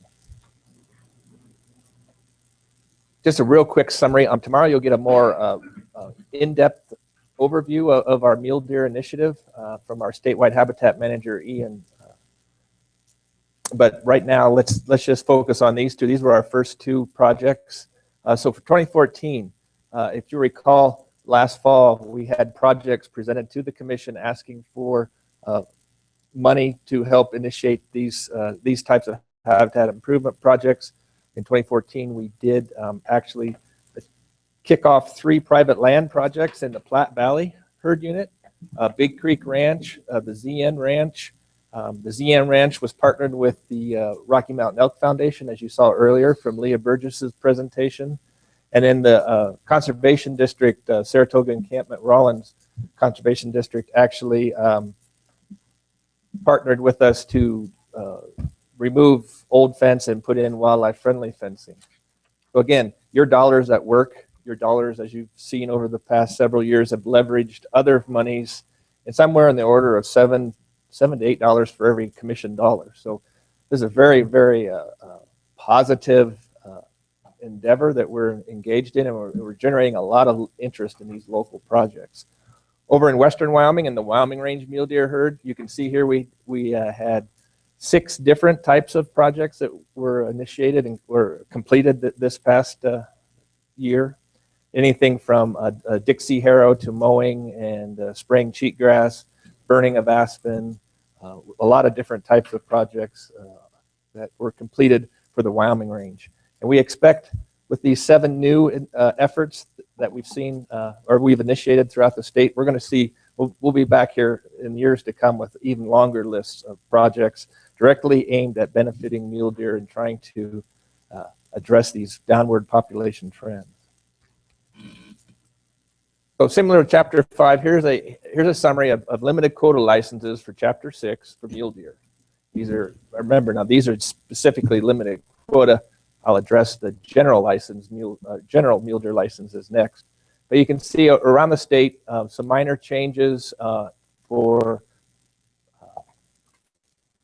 limited quota license availability, anywhere from no change in the jacket to with a slight or a decrease of 415 total type 1, 6, and 7 limited quota licenses. Here's the proposed 2015 non-resident general license deer quotas. You heard mentioned of Region A, hunt areas 1 through 6, and there's the proposal, an increase of 750, as Commissioner Crank alluded to earlier. The managers up in the Black Hills region feel that we can, given the productivity, we can increase our non-resident regions.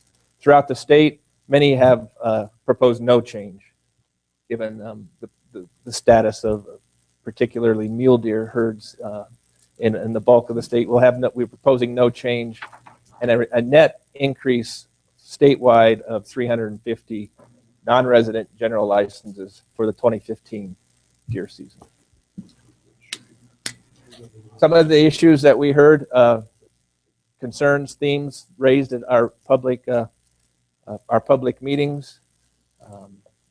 One of the common threads you'll see through all the regions is that there's a continued concern, similar to Pronghorn, continued concern with mule deer about low or declining numbers. In Jackson, again, we have some support for some conservative seasons that we have in place for both Targhee, Wyoming Range, and the Sublette. Specifically in Cody, the public is concerned with low densities of mule deer along the Graybull and Shoshone rivers. Overall, hunters seem satisfied in the Cody region with the reduction of some of the doe fawn licenses that during the drought we had to bump up to address some very specific private land damage situations. Since the drought has abated somewhat, we've been able to back off on either season length or total numbers of doe fawn licenses. Sheridan, Green River, Pinedale, as you can see, all similar comments there about deer numbers. In Green River, there is a ongoing deer research project called DEER, and the public is strongly supporting that. That project is based through the University of Wyoming Cooperative Research Center, and Wyoming Game and Fish is providing some local logistical support to get that deer research project underway. Finally, in Pinedale, as we've talked, if you had discussions in the past, the public is definitely in support of the maintaining that long distance migration for both Wyoming range and sublet mule deer herds. Moving on to Laramie, Lander, Casper. Again, you can see the common theme about the low mule deer numbers throughout all those regions as well. And again, number 2 in Casper, we've just spent the last 45 minutes, hour talking about the management framework to address the Black Hills deer. Changes subsequent to our information that we received from the public meetings. And Cody will have a slight adjustment upwards in Area 165 for some Type 6 doe fawn licenses. For the Sheridan region, there's a proposal for change of general license limitation from any mule deer to antlered mule deer, specifically for Area 32. And then again, number 2 is the proposal you had just discussed as far as the 30-day and 20-day season. Emerging and ongoing issues. So in Cody, as you'll see, we split out a non-resident region F, created a new region X. Basically, the region X is the interior of the Bighorn Basin, more of the agricultural land, so we can concentrate non-resident hunters either on the public lands or on the more agricultural private lands. And as we move forward with those, we'll just have to adjust non-resident quotas as we learn how hunters will distribute themselves amongst those 2 regions. In Green River, as you remember last year, there was a strong push from some of the local landowners to do an antler point restriction. Reports back from the Green River region that isn't necessarily wholeheartedly supported by the hunting public. And I just wanted to get that on your radar. I anticipate next year we'll hear some more about antler point restrictions in Southwest Wyoming. Laramie, there was some discussion from some of the archers over the regulation allowing any deer harvest. On our statewide archery regulation does allow the harvest of any deer for bow hunters for archery hunting. And we have that same regulation for elk. Archers can take any elk in a general license area. Again, there's some interest, as we've seen throughout some of the regions, on maintaining conservative seasons, both to address harvest quotas and hunter crowding. And the last one there in Casper, again, is just a repeat of what we've discussed here over the last hour on the Black Hills deer management. Whitetail deer in Chapter 6. Here, similar to the other tables, it shows changes in limited quota licenses statewide, quite a variety of permit levels or permit changes.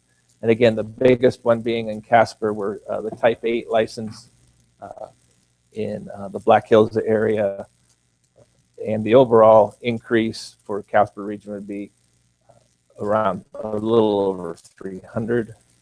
Sheridan, Pinedale, Green River, no changes in the proposed whitetail deer limited quota license types. Statewide, as we've embarked on these mule deer initiative meetings throughout the state, one of the common themes that's being raised amongst the public is they would like us to address, where possible, the competition between mule deer and whitetail deer. We will take a look at that where applicable. Again, just to recap, again, the Black Hills deer management was a hotly discussed topic in the Casper region. In addition to the overall concern in the Casper region around Casper with the low number of whitetail deer numbers, specifically not in the Black Hills, but around around the Casper metropolitan area. So with that, Mr. President, that's all we have to present for Chapter 6 for 2015 deer season. Okay, at this point, chapter 6, any questions from the commissioner? Could you go back to, it's one of the first slides about, I don't know, about the third. For whitetail or? No, mule deer, way in the front. Yeah, that one, that one. Okay.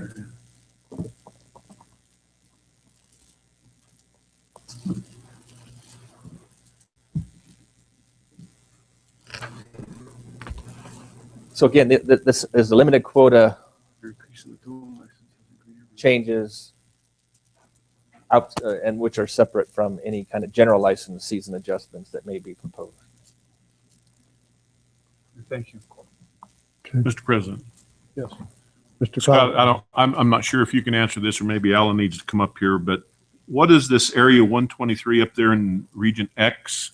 Is that a deer hunt area, or is it 123? It's just right above level there. Didn't mean to rouse you awake there, Alan.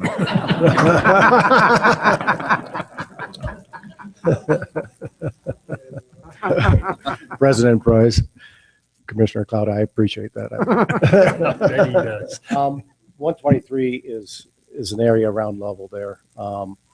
And with that Region X, I don't know if I'm answering your question correctly, but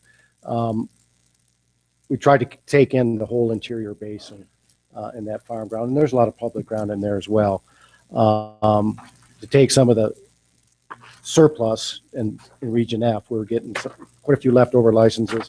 So we were getting more pressure in on some of the North Fork and South Fork areas. We're getting some input from outfitters and the public about overcrowding and deer hunters in there. So what we did is we flipped 300 of the licenses from Region F into Region X to try to distribute that hunting pressure a little bit more uniformly. And that created the area 123? 123's always been there. Oh, okay. Yeah. Okay. It just wasn't listed under Region X up here under on I don't know if I found a FUPA. It says 121 through 124. Okay, got it. Thank you. Thanks, Alan. Appreciate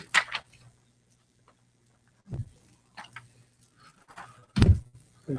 Mr. President. Yes. I will make a motion that we, go ahead. Can we hold up for just? Yep, I'm sure. Before we make a motion, I'd like to read, I had a letter, Dustin Porter was here and he had to leave.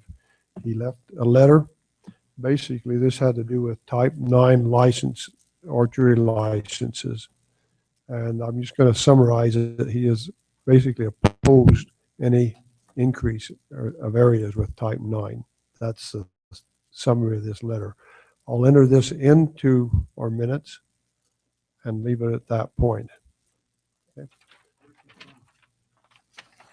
I do not know. He's, Mr. President. Okay. Dustin's from here, and he is the chairman of their mule deer working group. And he was here and had to go back to work, go figure. But he is very, very passionate about this particular archery hunting Type 9 license. And correct me if I'm wrong, Mr. President, but didn't he address this in the Snowy Range down there? Wasn't that where their proposal to increase those Type 9 licenses down there? I guess that's my question. I guess I'm going to say I can't remember to correct you, but one of the things he did mention is there's a increasing in moving to a Type 9 license in elk. That's one of the things. And I entered that here. So I think at this point, we'll just take that under advisement. Okay. And any comment on that, Scott? President Price, Commissioner Crowder, yes, but it is for elk. Okay. All right. I got ahead of myself. Not much, but a little bit. Okay. Well, I enter it in here for you to cover the elk too. Right. Okay. Are we done at this point? Okay, I'd entertain a motion, probably Keith. Mr. President, I will move that we approve the department's recommendations for chapter 6. I will second the motion. Okay, it's been proved or moved and seconded, and this is with the new proposals for the area 1 on that. Okay.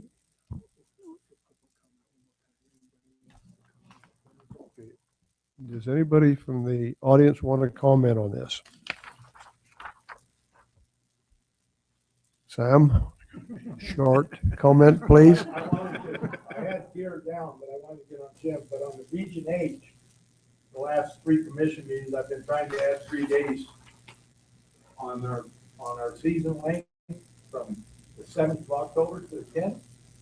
And our biologist, Gary Fraley, this last time said, well, I'd like to give it to you, but if I have to take the days back, you guys will be mad at me. And at the end of the year, he could back up. But why this is we run 2 elk hunts. Our season starts up there on the 26th of September, and we run 1 combo hunt, and then the next one is 4 days. And all I want to do is get those 3 days on the back end so that we have a continuity of that hunt. Okay.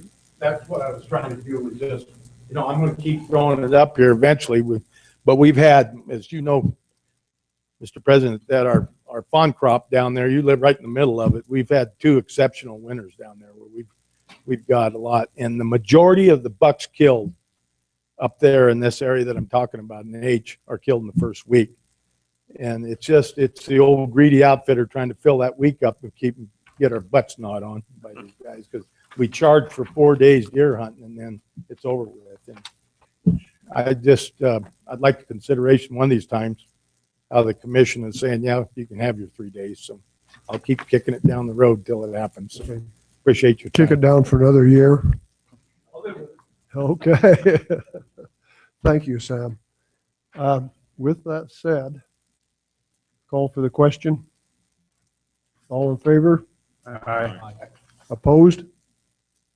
Motion passes.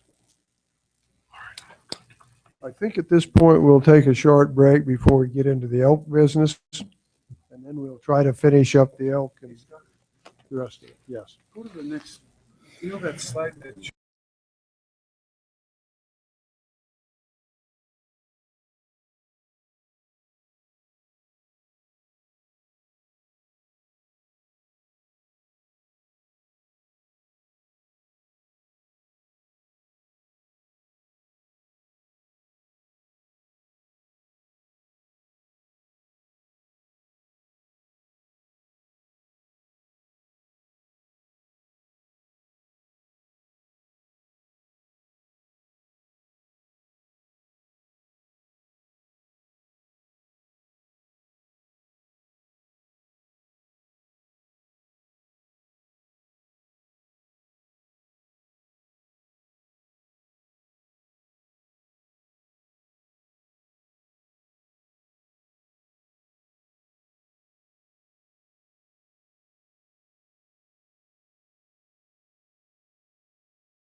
get going again. We've got quite a bit to cover and a short time to do it. So we'll kind of keep pushing ahead to get this done. Okay? We have one place in here where you'll have Deidre Bainbridge for 20 minutes. So we've got to, accommodate that. And after National Park Service gives the elk reduction program, we'll ask Deidre to come and present to the commission. Yes. Deidre's going to cover elk, bison, and grizzly because she wants to get back home, and that we'll allow her to do that. And I've told her the 20 minutes, and she said she'd do it. Okay? Very good. Mr. President, Director Talbot, Commissioners, if we could, we'll start with Chapter 7, and that'd be the elk regulation. So keeping with the same format, here we have changes in limited quota licenses statewide, broke out by region and license type. And again, variety of management strategies across the state dictate various changes in the issuance of limited quota licenses. As you can see there, again, there is quite a variety of proposed license quotas, anywhere from a no change in the net licenses issued in Casper to Green River with the largest reduction of 525.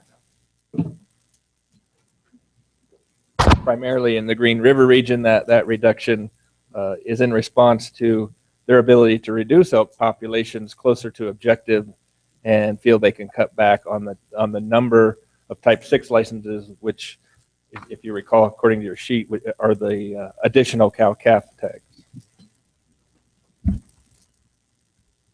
I didn't follow that. Okay, so common issues and concerns raised at our general or our public meetings over the past few weeks. One of the big ones in Jackson is the concern in Jackson herd unit and movement of elk out of the Grovont drainage down to the National Elk Refuge, which then challenges the managers to meet the total population objectives at the refuge. Also, Fall Creek herd, which is just directly south of Jackson. There's been a concern now for the last several years. We have heard from Sam on occasion about the lower elk numbers, specifically calves in Fall Creek, particularly the last couple years. And then finally in Jackson, in the Grays River, the public we're requesting an extension or lengthening of the Area 89, which is in the lower portion of the Grays River. Similar to last year, Sheridan also has interest in bighorn elk or bighorn mountain elk seasons with brucellosis concerns. Casper region, we had public support for an any elk rifle season in Area 126. And similar to the discussion we had right before break, there is concern in Area 19 in the Casper region with high archery elk hunter densities, displacing elk off of public lands onto private land. Lander heard from the publics in areas 67 and 68 about continued support for a second year of spikes excluded for those two hunt areas, and a landowner concern over increasing elk numbers in Area 128. In the Cody region, okay, so now changes that we're proposing from our original recommendations due to public input in the Cody region. They're going to reinstate 100 Type 7 licenses for a portion of Area 64. In the Jackson region, increase Type 1 licenses in Area 78. South of Jackson in that Fall Creek herd unit, areas 84 and 85, propose to reduce the any elk license or any elk season on the general license by 13 days, taking it from the end of October to more back to the middle of the month. In Laramie, we will propose a spikes excluded season for areas 13 and 15. and a lengthy extension of season in hunt area 12 for type 6 licenses of 78 days for a portion of that hunt area basically on private land to address harvesting elk, cow-calf elk in that area. Casper region, any elk seasons lengthened by 30 days for general license in Weston County in that portion of area 126, and adding a type 7 license with a quota of area 25 in the Casper region or a quota of 25 in the Casper region for area 23. And finally, some emerging or some ongoing issues. Again, we already addressed the National Elk Refuge and the concern about reaching population management goals and the associated elk distribution. Casper area, as I previously noted, area 19, high archery hunter densities. Concerns have always been expressed and shared about hunter access due to large private lands and harvest pressure pushing elk onto private land, creating refuges. Lander adequate harvest to achieve objectives for both Wiggins, Fork, and the Ferris elk herd units. And in Pinedale, the ongoing challenge, at least in Piney elk herd, of achieving an adequate cow harvest to address population objectives. At this point, every year we're fortunate to have our partners from Grand Teton National Park attend our our April commission meeting and to go over the elk reduction program on Grand Teton National Park. And this year, Mr. Michael Nash, Chief Ranger of Grand Teton Park, will present the elk reduction program. So, Mr. Nash. Okay, welcome, Mr. McElhenney. Thank you, President Price, Commission members, and Director Talbot. As you probably all know, the elk reduction program is authorized in the Parks 1950 enabling legislation, and it's authorized when it's necessary for the proper management of the elk herd.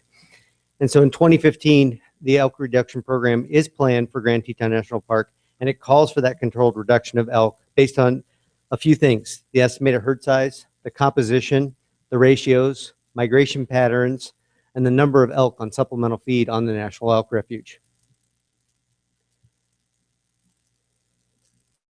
Work with my slides here too. This management program is very complicated and labor intensive for all agencies involved, and it involves substantial agency cooperation with your department, with us, and with the biologist and the staff of the National Elk Refuge. So it's a very combined effort. There's a lot of overlapping wildlife management zones and jurisdictions, and a combination of Bridger Teton National Forest, National Park, and, as I mentioned, the National Elk Refuge that are involved in this thing. The data collection and information occur between all those agencies to include radio call information, winter and summer elk classification counts. And with all that information gathered from the agencies, we collectively develop a cooperative and complementary strategy to regulate the elk population in and around Jackson. So all our decisions are based heavily on the 2007 Bison and Elk Management Plan, which is about a 15-year plan. And it was prepared by the park and the refuge in cooperation with the Wyoming Game and Fish Department.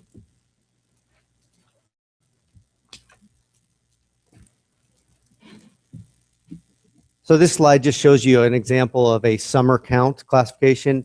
The black lines represent merely the aircraft's tracking pattern, and the red dots represent places where we counted elk. Primarily, our elk are counted on the eastern half of the park, mostly in sagebrush areas where it's easy to do so, for one thing, and where we see larger populations of elk congregating. This past summer, we counted about 1,177 elk counted in that flight that you're seeing right there. The mature bull ratio in those counts that we look at, right, 100 objectives on the next slide, but I just thought I'd share these with you ahead. Overall, our calf ratio to cow is 35 to 100. What we are seeing though, and it's pretty significant, and it's what I'm popping up here, is in the southern half of the park, we're seeing calf to cow ratios 3 times higher than we're seeing in other areas of the park. We're seeing them as high as 65 calves for 100 cows. And so as you see where the elk reduction for this year and that we've put in front of you is heavily dependent on trying to target the animals that are in that southern part of the park and in the southern half of the Jackson herd.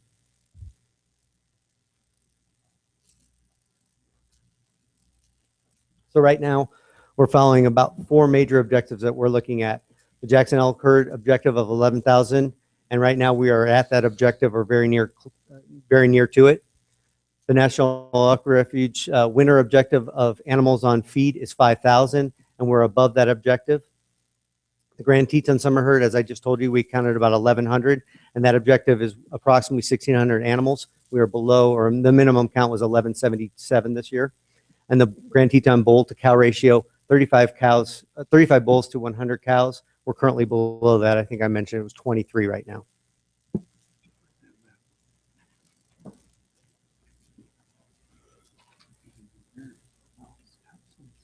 So to reduce the National Elk Refuge wintering segment toward the goal of 5,000 elk on feed, a harvest of that elk in that summer in Grand Teton National Park and Hunt Area 78 and winter on the National Elk Refuge is jointly recommended by these agencies and specifically the National Park Service.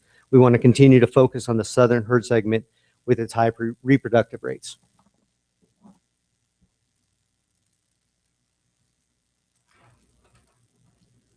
I know Scott was talking about the actual seasons, but the changes below in red are lower on that slide. In 2014 is the upper part of that slide, and in the bottom half is 2015, our recommendations.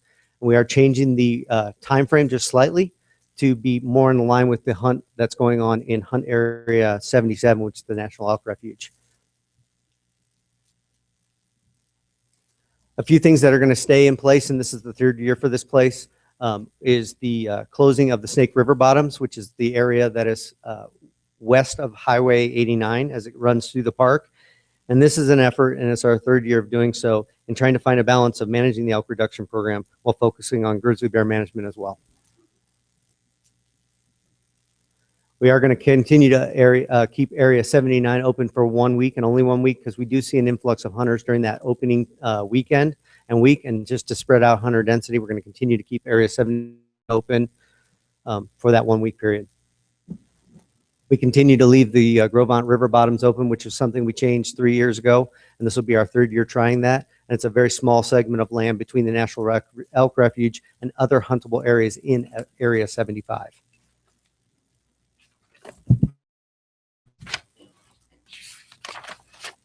And this is my last slide, but these are all efforts to decrease wounding loss or the way we manage it, both from the park perspective and then jointly with the department. So some of these regulations I'm going to show you are very specific to the park and only the park, and the rangers are the only ones that can enforce them. Look at this. What we're doing is we've limited the possession of ammunition to 7 cartridges daily, which is parallel with what the National Elk Refuge has been doing for a number of years so far. Shot fired at a running group of elk.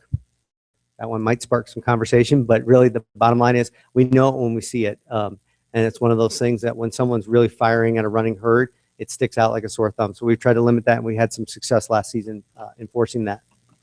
The required use of non-lead ammunition, again, specific to the park and the park rangers enforcement only. It's part of our regulations. I think the remainder of these bullets, though, are enforceable by the department as well as the rangers.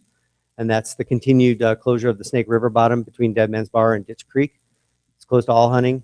And the area between the Grovant River and the Kelly Road and the Grovant Junction east to the point west of Grovant Campground is open to hunting. So we opened that small parcel between the National Elk Refuge and other areas available in Hunt Areas 75. So with that, President Price, that's the conclusion of my slides. Would you stand for questions from the commission? Does the commission have any questions? Okay. Public have any questions to this? Okay, thank you very much. You appreciate it.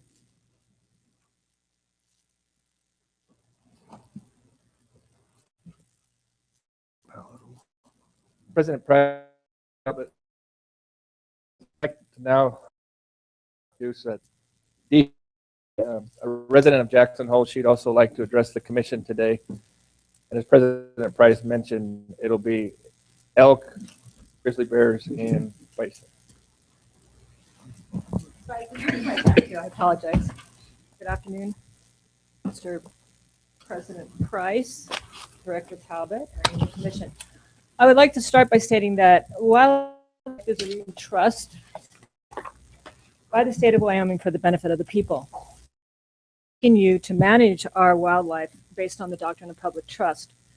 Right now, we have the Bison and Elk Management Plan. It is a Bible. I would like you to please read it and understand it, because the bison and the elk are to be managed according to this plan. And the state of Wyoming, mainly game and fish, are to manage the population segments of the Jackson herd. And that means to manage the hunting regulations so that you have the population segments. All population segments are down. So when we have this motto, we have a motto. We are managing the bison herd for 5,000 elk on the National Elk Refuge. That totally ignores the public's right to have 11,000 elk in the bison herd. And that is in this document. That is what this document says. That is what it was scoped for. And that is what the record of decision indicates. So when we're ignoring the population segments, we are totally ignoring the viability of the Jackson herd in terms of what the population segment should be. We should have 3,500 elk up the Grovant. We have 1,200. We have 1,300 below target. Where are they? They're wintering on the refuge. Why?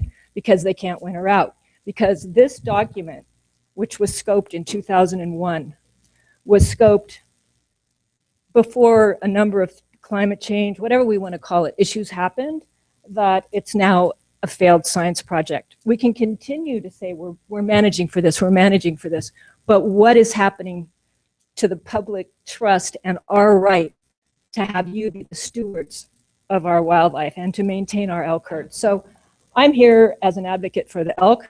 I'd like to see them stay on the landscape. Another population segment, the northern herd, is to be managed for 2,500. In 2014, it was 800 something. I've given you the actual numbers, and they're in my quotes to you. But this year, it's 1,200 something. It also is over 1,000 elk below target. Those elk are wintering on the refuge. Now, if you want to manage for 5,000 elk on the refuge, you are not managing for 11,000 elk in the Jackson herd. You are violating the public trust. You are violating our right to have a viable Jackson elk herd, and by continually hunting these gentlemen park, but they've just told us they don't have their segment population, because this document at page 127 also says that you are to have public meetings and to pick the population segments and to regulate these hunting seasons based segments. Right now, the population segment in the park is below 1,100. So they said it was 1,177. I was told it was 1,063. Okay, so it's about 500 below target. What's happening? The migratory corridor that you are to manage to protect in Area 78 is being destroyed, both by the park hunt and by the 78 hunt. Those elk migrate through Kings Highway, where I live. They don't have a migratory corridor in there anymore. And your hunting is destroying the park elk, because there are only a few elk that actually spend the season there, which is spring to fall. The other elk are truly migrants to and from to the park. When you hunt them to this number of 275 and all those Section 6 hunts of cow-calf, you're destroying the park herd. So then we get to, how much hunting should we have in Area 78? Let's look at yesterday's paper. Should we just look at yesterday's paper about how many grizzly bears are being trapped in Area 78 because they're returning? They're the gut piles. that Area 78 is now chumming into neighborhoods, and that's happening. And so when you actually caught the grizzly bear that's now 802, I'm quite certain that's 399's cub. Those 399's two cubs were seen on Wednesday night crossing the highway from Moose to Blacktail Butte, where they probably denned. So what has happened is, by not making this your Bible, by not knowing what the biological opinion in this says in terms of managing the elk herd, and you, Game and Fish are the ones who choose the seasons, how late the seasons are, and where the seasons are conducted. And these early seasons and the late seasons, I've given you the science from Dr. Madsen, from Dr. Haroldson. The grizzly bears have lost major food sources. They don't have the cutthroat trout. They don't have the pine nut.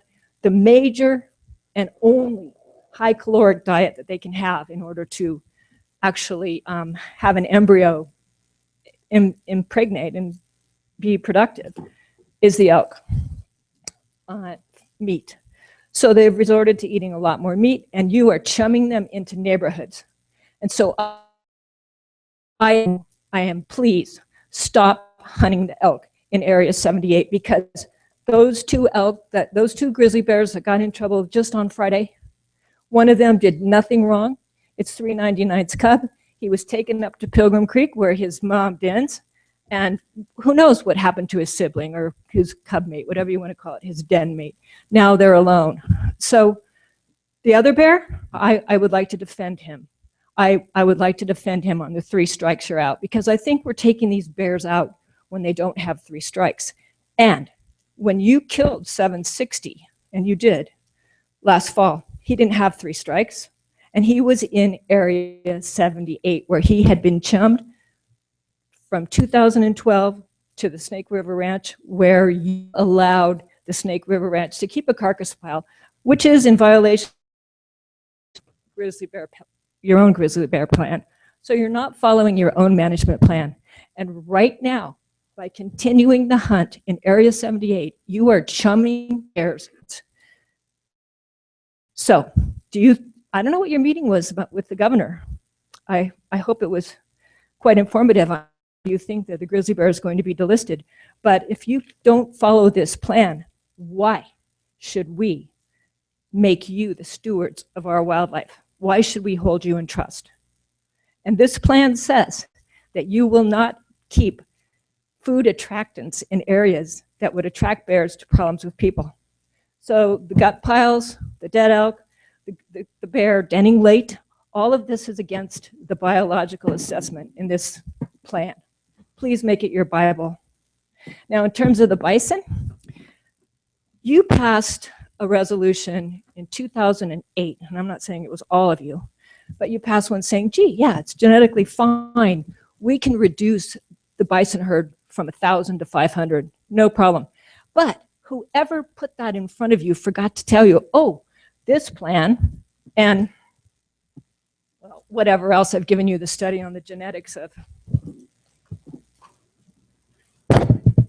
bison, put out by the National Department of Interior as a management study, peer-reviewed, so that other agencies managing bison in one of the 13 herds, which includes the Grand Teton National Park herd, would manage it according to genetic viability. That means you manage for 1,000, and you certainly, if you're going to go below 1,000, you manage for a sex ratio of 1:1. Right now, our bison herd maybe is at 2:1, 2 cows to 1 bull. What does that mean? Well, it means they're genetically compromised. So what should the number be? Should the number be 500 or should it be 700? I'm not a geneticist. What I'm saying is we have a problem. And then we're going to continue to hunt these bison late into January so that the elk season, they don't start feeding on the refuge because we're still hunting bison, because we have to kill so many bison. It doesn't matter what their sex ratio is. It doesn't matter if they're really genetically viable because, well, we can do what we want, but not really, because this plan says you should follow it, and it's a 1:1 sex ratio for a viable herd. You don't have it. So in the them you hunt late into January, you don't feed the elk, and you have 60 elk that died from joint issues. What does that mean? They had to dig and dig and dig for food. And we had to drive by and watch elk suffering, dying on the refuge because they couldn't stand up. Calves pecked to death by eagles. I enjoy that. That makes it really fun for me to live in Jackson. I love the wildlife. I live in Jackson because I intend for it to stay wild. And so I'm your friend. Make me your friend. I've read all of this. Please read it. Thank you. Okay. Thank you, Deidre. Thank you for, you've made the time real well. Yeah. Does the commission have any, Deidre? Yes, one, please. Okay. You may have David, many. Real, Commissioner Real. If you use your objective animals, elk in the Grove on, what would you do? How would you manage them from there? Would you hunt? That's a Would you very allow good. hunting? That's a very good question. I'm not opposed to hunting. I grew up hunting. I asked at the Game and Fish meeting in Jackson, which was on the 26th. I only had until the 31st to write my long comment to you, probably planned. But at any rate, I asked, how are you going to meet your objective? How are you going to meet your objective of 35 elk on the refuge? No idea. We have no idea how we're going to do that, but we're managing for 5,000 elk, 3,500 elk in the Grove on, but we're managing for 5,000 on the refuge. If you have 35 in the Grove on, 100, well, then you should probably have a hunt to make sure you maintain that number, right? Right? That's what I believe, yes. That's what your job is. But I don't mean to sound defensive, but it sounds like you're anti-hunting. And I think this commission and this Game and Fish Department has done a good job of managing. It's going to get better. It will get better. I'm not a bit anti-hunting. I grew up hunting with my father. That was the best time in my life. My dad was a Marine in World War II, so he had a lot of issues, but hunting was fun. How would you achieve these objectives then? How would you do it? I wouldn't. You say we're not doing anything, but they are. I didn't say you're not doing anything. What I said you're doing is you're not following this plan. You are not managing to meet the herd objectives. And if you cannot meet the herd objectives so that you have 11,000 elk, which means 6,000 are wintering out, then you cannot be managing for 5,000 elk wintering on the refuge only, because that means those other elk cannot winter out, and we don't have 11,000 elk in the herd. But I believe we are doing something. That's my point. Okay, what are you doing? I'm new. What I see is management, and I see a thriving elk population. Well, what I see is I talk to Game and Fish, or I used to, when I thought I was being told. But anyway, I did speak with Game and Fish in last April. I asked, why are you issuing so many tags when your winter count was 11,053? Oh, let's just see what happens. Let's see what happens. Well, now we're below 11,000. Now we are below 11,000. That's the target. When we are below 11,000, if you read this, page 135, the only way that you can go below 11,000 is with a comprehensive public comment. I demand a comprehensive public comment. The public has a right to know what is happening to the Jackson herd.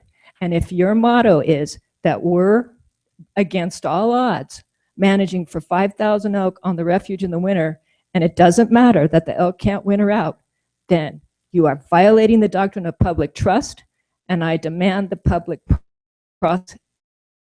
You think the wolves and the grizzlies are helping keep the numbers down? I'm quite certain that the grizzlies may have a part in that, but the wolves definitely are. I'm just asking. Absolutely no question about it.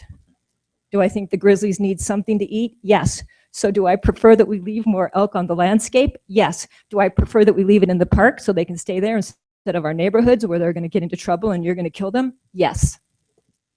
But the grizzlies also kill elk. You know what the grizzlies are killing more of now? Because there aren't very many elk? People? Calves. Moose calves.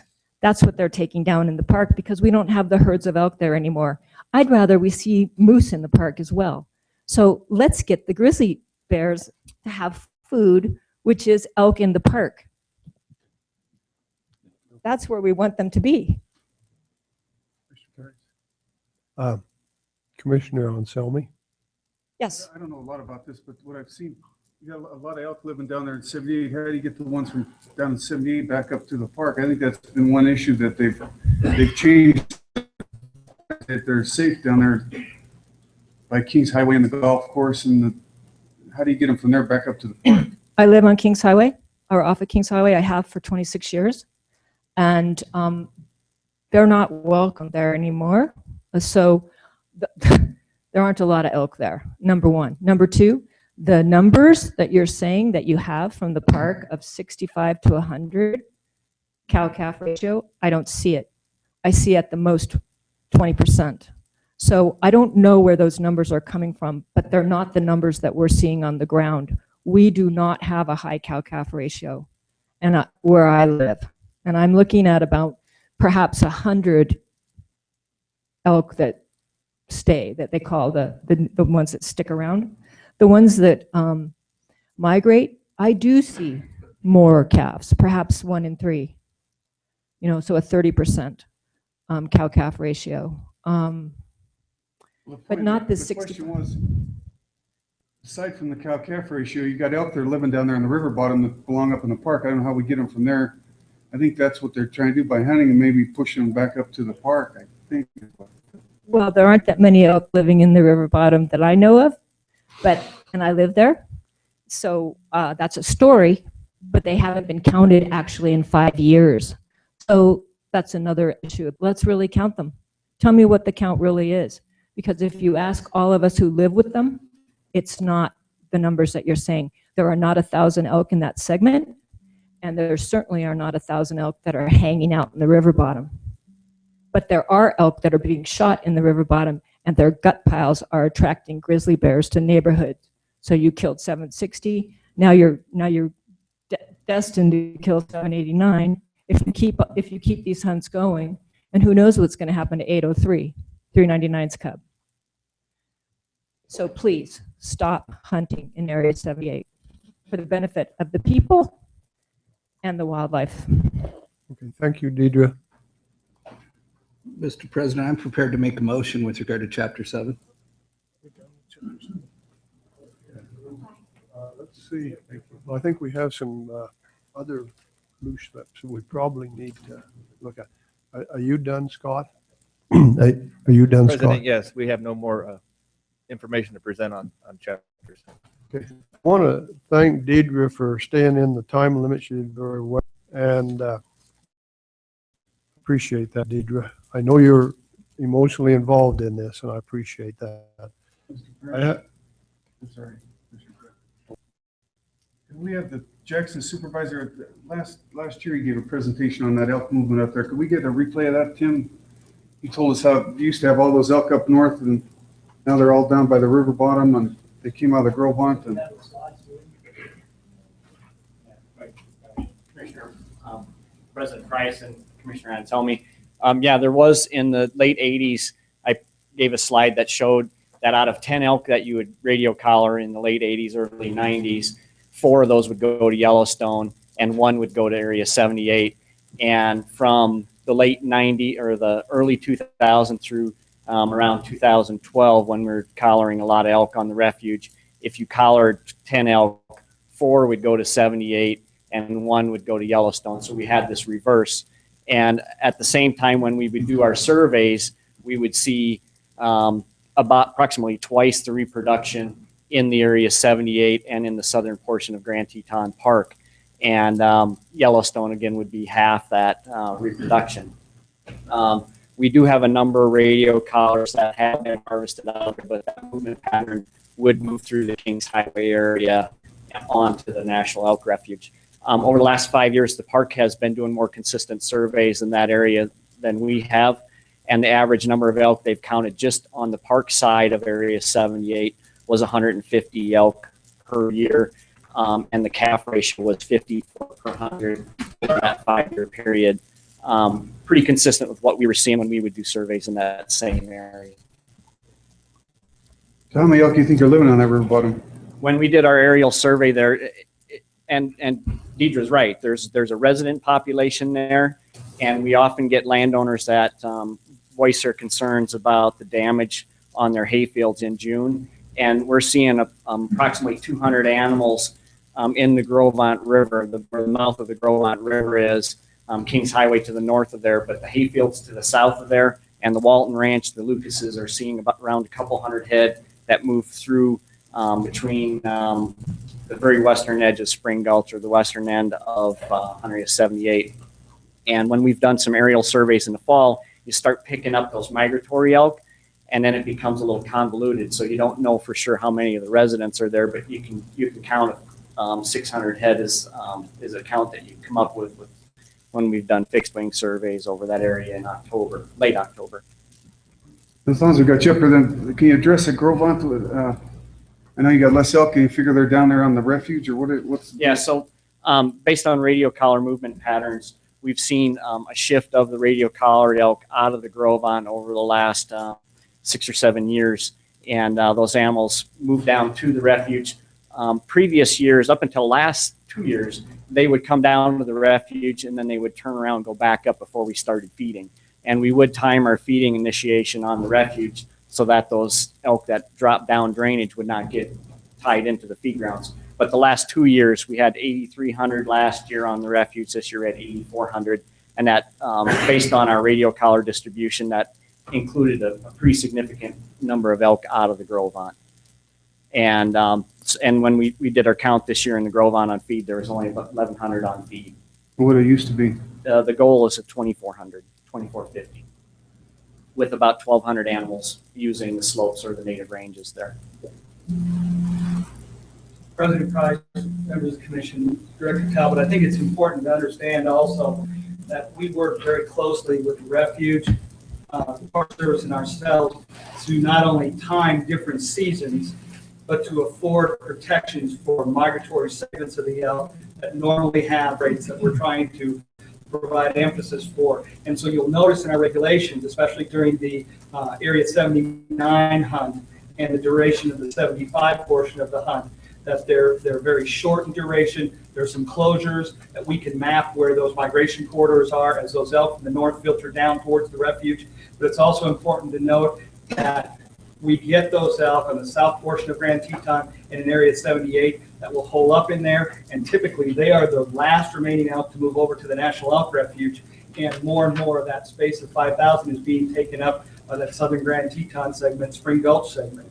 And we have tailored management to try to address that issue and try to relieve pressure to the Grovant segment and the northern segment, which summers either in southern Yellowstone or the Teton Wilderness. Thank you. I think the next thing we have some blue sheets that want to talk. There's a Jeff Doherty. He asked to speak.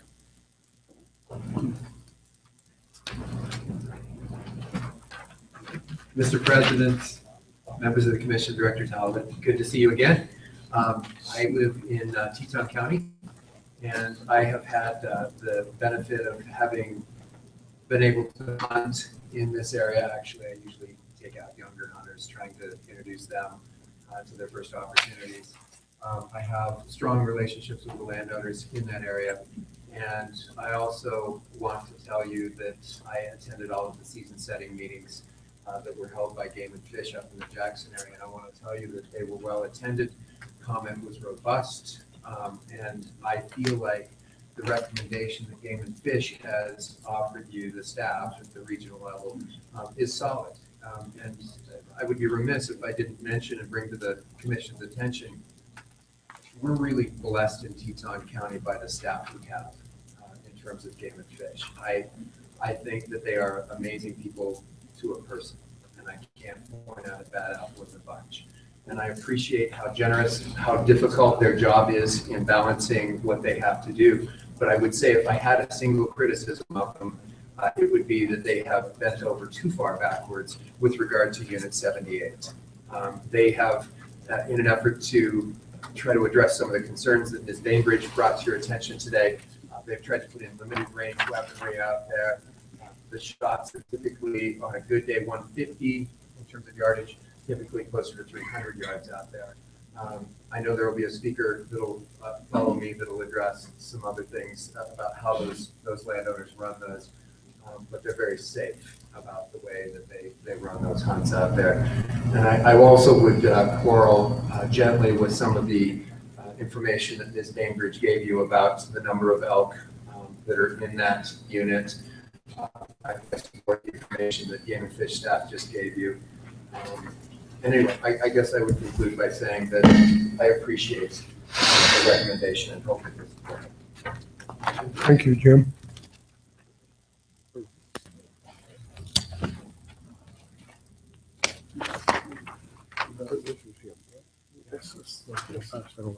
Okay, Jim Mello. So keep this here until I get there. I live in Cheyenne, and I'm the WGF, the Wyoming representative for that area. And I'm here to speak on behalf of the Type 9 license. A little extra boost there, and it's a good balance between archery hunters and rifle hunters, and the Game and Fish has really worked on getting this balance in not just Type 9s, but other areas too down on our end. And I just need some licenses for us archers. Thank you. Mr. President? Yes.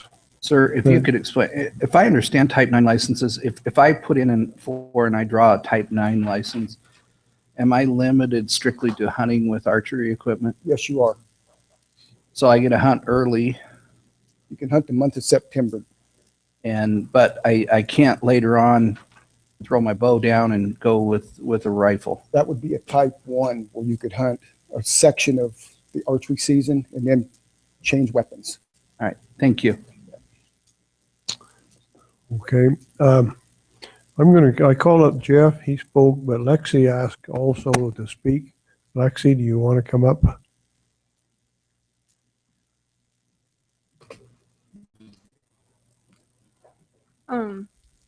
I've been blessed to be able to go out and hunt on some of the farmers' private property land, and I mean, it's pretty safe. They make sure to do it really carefully. They take you out the first time, show you where the shooting lanes and everything are, and they even go out with you on your hunt. All my experiences, they'd go out and show me which one to shoot and help me along every step of the way. Area 78. Yeah. Mr. President, Lexi, before you leave. Now, 78 is like the Meade Ranch, the Lucas Ranch, the hay meadow between the two, between Spring Creek and the Snake River. Is that roughly what you're talking about? Yeah, like I've gotten to hunt on the Lucas Ranch and some of those ranches around there. And Lewis Leslie, I've hunted on his ranch. Yeah. Thank you. Okay, thank you. Let's see, we got Neil Perkins. Could you come up, please? President Price, members of the commission, thank you for your time. My name is Neil Perkins. I'm from the Cheyenne, Wyoming area. And I'm one of the lonely bow hunters here that I want to throw my support towards that Type 9 tag also. I think it's important to know that it's a opportunity to actually enhance the hunting experience itself, while it still allows for the Type 9 or the Type 1 hunters to draw that Type 1 tag and hunt the later part of that season. So Type 1 hunters can hunt the last 2 weeks of that season. Type 9s get the whole month of September. So, and I would like to throw my support towards the department's recommendation for the Type 9s in Area 11. Okay, thank you. Randy Morrison, please. We have Randy Morrison. He had to leave. Okay. And he's gone permanently from this meeting. Okay, we'll pass over that then. Was that Randy Morrison? Yeah, I've got another in here for Randy. Same address. Same address, 221. Okay. He was a little overzealous on that. But, okay. Just, Sam, comments from the audience? I didn't fill out a blue slip because I wasn't sure what was going to happen there. Can I just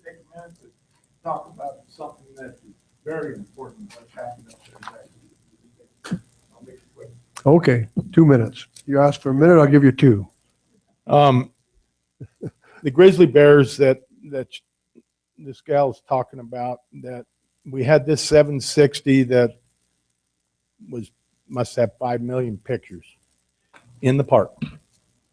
And he came out of the park into the village and started in the houses. And there's no place in houses and stuff for a grizzly bear. And Tim Fox, that manages our game and fish department there, they trapped that bear, moved him. And then where they moved him to, he got in trouble there and got killed. And everybody, the amount of heat he took over keeping that community safe over something like this, I can't even explain to you what happened to that man. I mean, it was unbelievable what came down on him. And we've got 2 bears there right now that are going to be in the same situation. It's endless because until we can manage the bears properly and the wolves, this is going to go on. And I just can't tell you enough what it took for them to keep that public safe there and then get chastised the way they did. I can't tell you how damn proud I am of the game and fish department in there, because they had absolute public safety in mind and rest, and did one hell of a job and ate it because of it. And there's no way I can express how great that was to get that bear out of the middle of people before he hurt somebody. Okay, thank you. Any other comments from the public regarding the elk seasons? With that said, I'd entertain a motion to. I would move to adopt the Chapter 7 elk. Is that correct, Scott? Chapter 7? Chapter 7 elk regulations proposed by the department. As proposed. Do I have a second? I second it. David Rail seconds it. Any discussion within the commission? Okay, all in favor, say aye. Aye.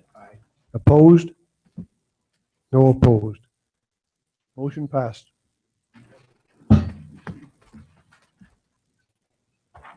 President Price, Director Talbot, and Commissioners, if we could, let's move to Chapter 8, which is moose regulations. As I spoke before, statewide, we have a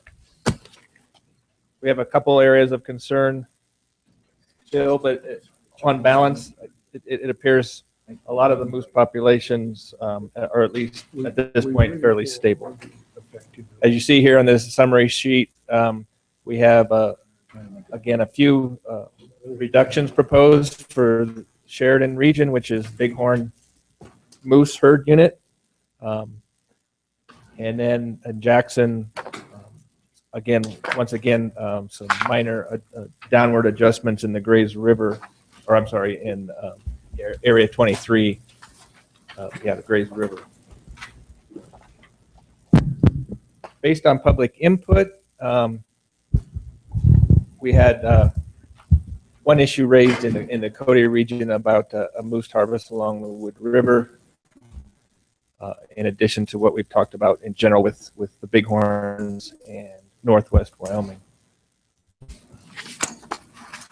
No changes based on what is recommended, and ongoing issue, as I mentioned before, low moose densities north of the town of Jackson continues to be a management challenge for our field managers.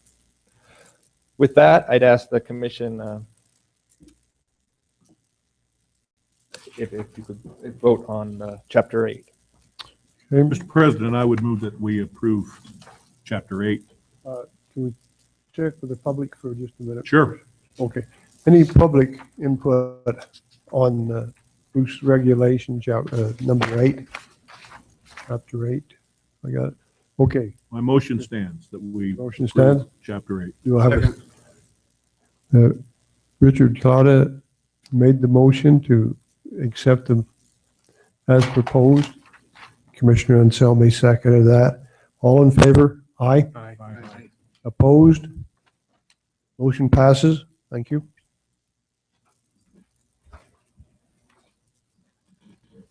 Chapter 9. Chapter 9 includes bighorn sheep and mountain goats. First, we'll talk bighorn sheep. And as you can see from our summary table, again, majority of the regions are proposing no change. We still have some lingering effects from declines in Cody in sheep area 5. There's a further proposal to reduce a total of 19 permits, primarily out of that one hunt area. On the good news side, Jackson's proposing for area 7 to increase permits by 3 due to some improved lamb production, survival, and older age class rams. And the population field managers here are proposing a slight increase for area 7 in the type 1 permits. Overall, we received no major issues on bighorn sheep management, and subsequently no proposed changes based on public input. The other portion of Chapter 9 is mountain goats. Mountain goats, we have 3 hunt areas that we manage mountain goats within the state, and we're proposing for 2015 a change from 2014, an increase in area 2, which is the Palisades goat herd. We're proposing to increase the quota from 8 to 12. The last time we adjusted this hunt area was in 2005 when we went from 4 to 8. So continuing to see a slow growth in sheep numbers in hunt area 2. And for hunt area 3, up in the Cody region, we're proposing to increase permits in that area by 2, and we'll get those 2 permits by taking them from area 1. So it'll be a reduction in area 1 from 14 to 12, and an increase in area 3 from 6 to 8. So those are the proposed changes for Chapter 9. We have anybody comments from the public on these? I'll answer a question. Is there any indication the goats are encroaching on the sheep, the bighorn sheep? Specifically in area 2 or? Well, in the state- Palisades area over there and moving up over, they'd be in toward the Jackson bighorn sheep in the Palisades. Yes. As we see this population increase, we are seeing dispersion out of the core home ranges around the Palisade core area in a variety of directions. I wouldn't characterize it necessarily as an encroachment, but we are definitely seeing a dispersion both north and south. So yes, to answer your question, we are seeing some dispersal to areas previously unoccupied by mountain goats. The question is, are they moving into the bighorn sheep areas? Encroaching on the bighorn sheep?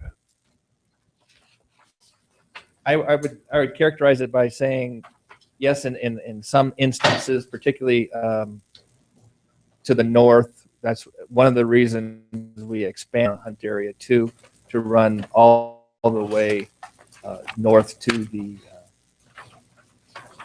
Idaho boundary and the park boundary to increase hunter opportunity for those groups of at least nannies and kids that perhaps are taking up residence in some of the bighorn sheep, traditional bighorn sheep habitat.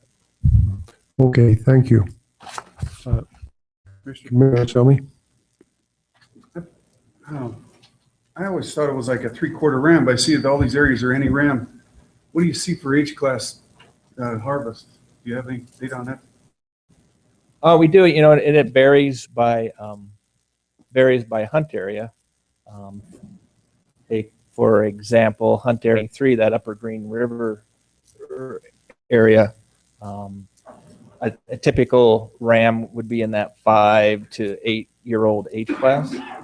So obviously it varies by geographic area, but based on our management, we're able to maintain a significant number of mature aged rams in the population for hunter opportunities. So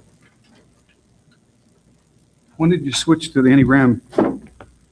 Do you know how long ago that was, or has it always been anti-ram, or is it? No? it's been a slow, I wouldn't say it happened overnight. It's just been a slow progression, just to allow opportunity, but realize the opportunity that we have by managing these populations for older age class.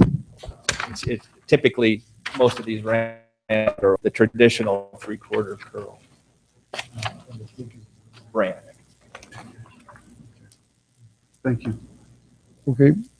Any more commission questions from the commission? Any response from the public on this? I have a hand back there. Would you come to the front, please? It did happen pretty much overnight. I can remember. Would you come up to the front, please? Can't hear it.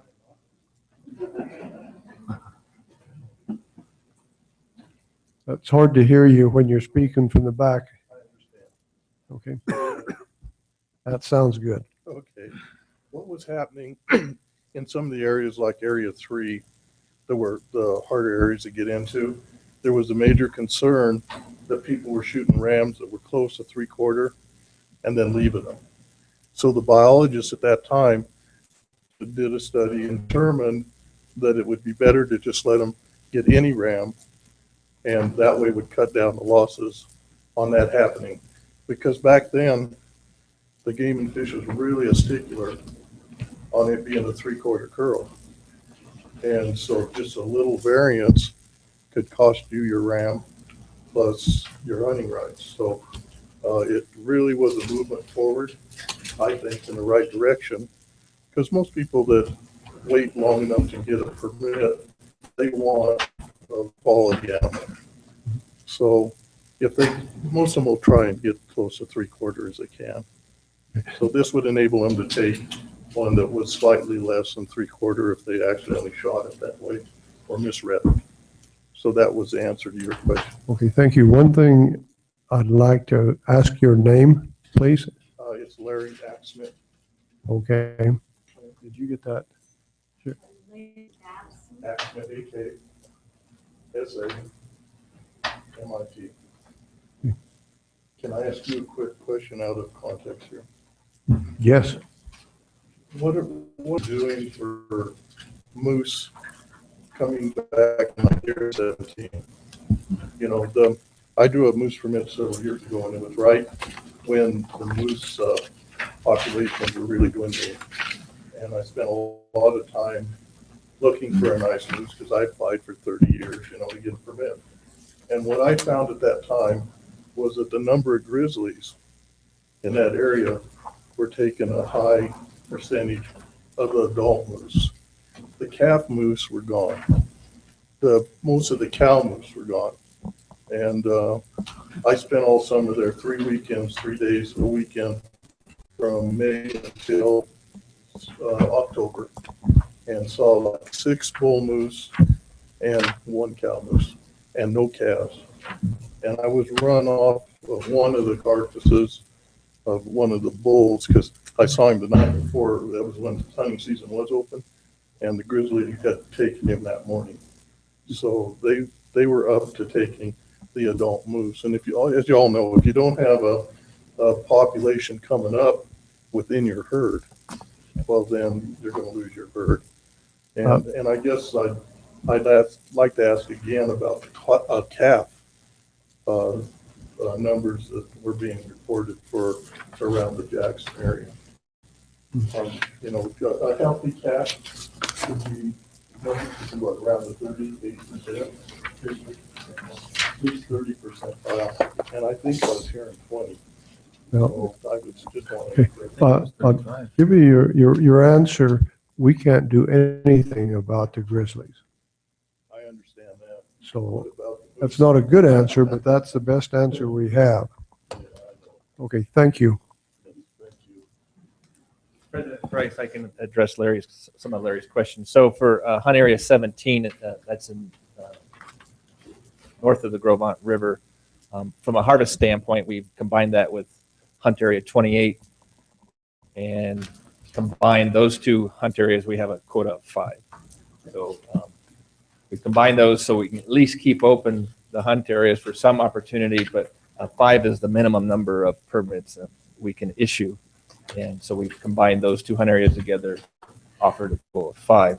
As far as calf productivity, we have seen a slight years, and I believe Larry was right there for a while, where we were below 30 per 100.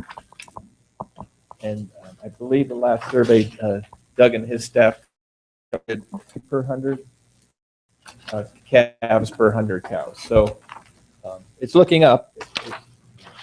So hopefully we can continue to build on some calf productivity and survival.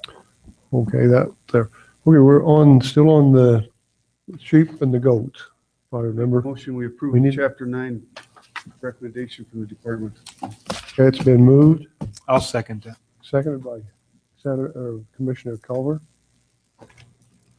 All in favor, say aye. Aye. Opposed? No opposed? Motion passes. What?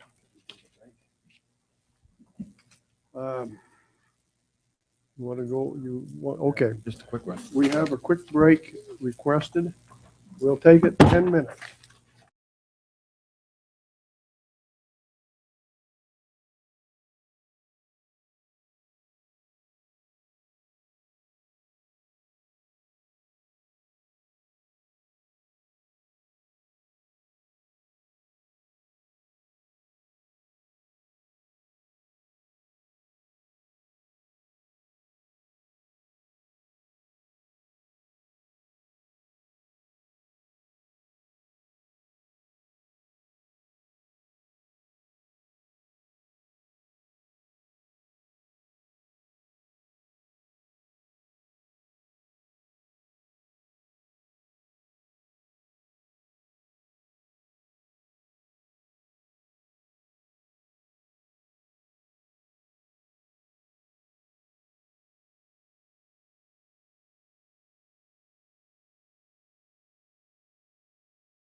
And these last birds go fast.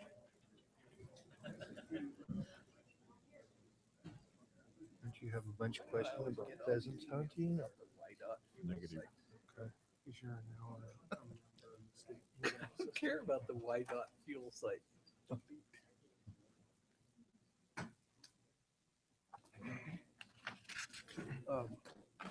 We got a live mic, yep.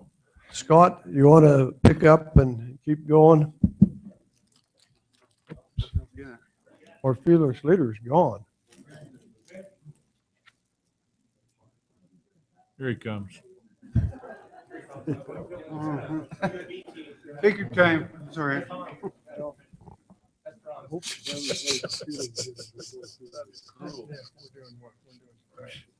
Go ahead, Scott, with your next Okay. presentation.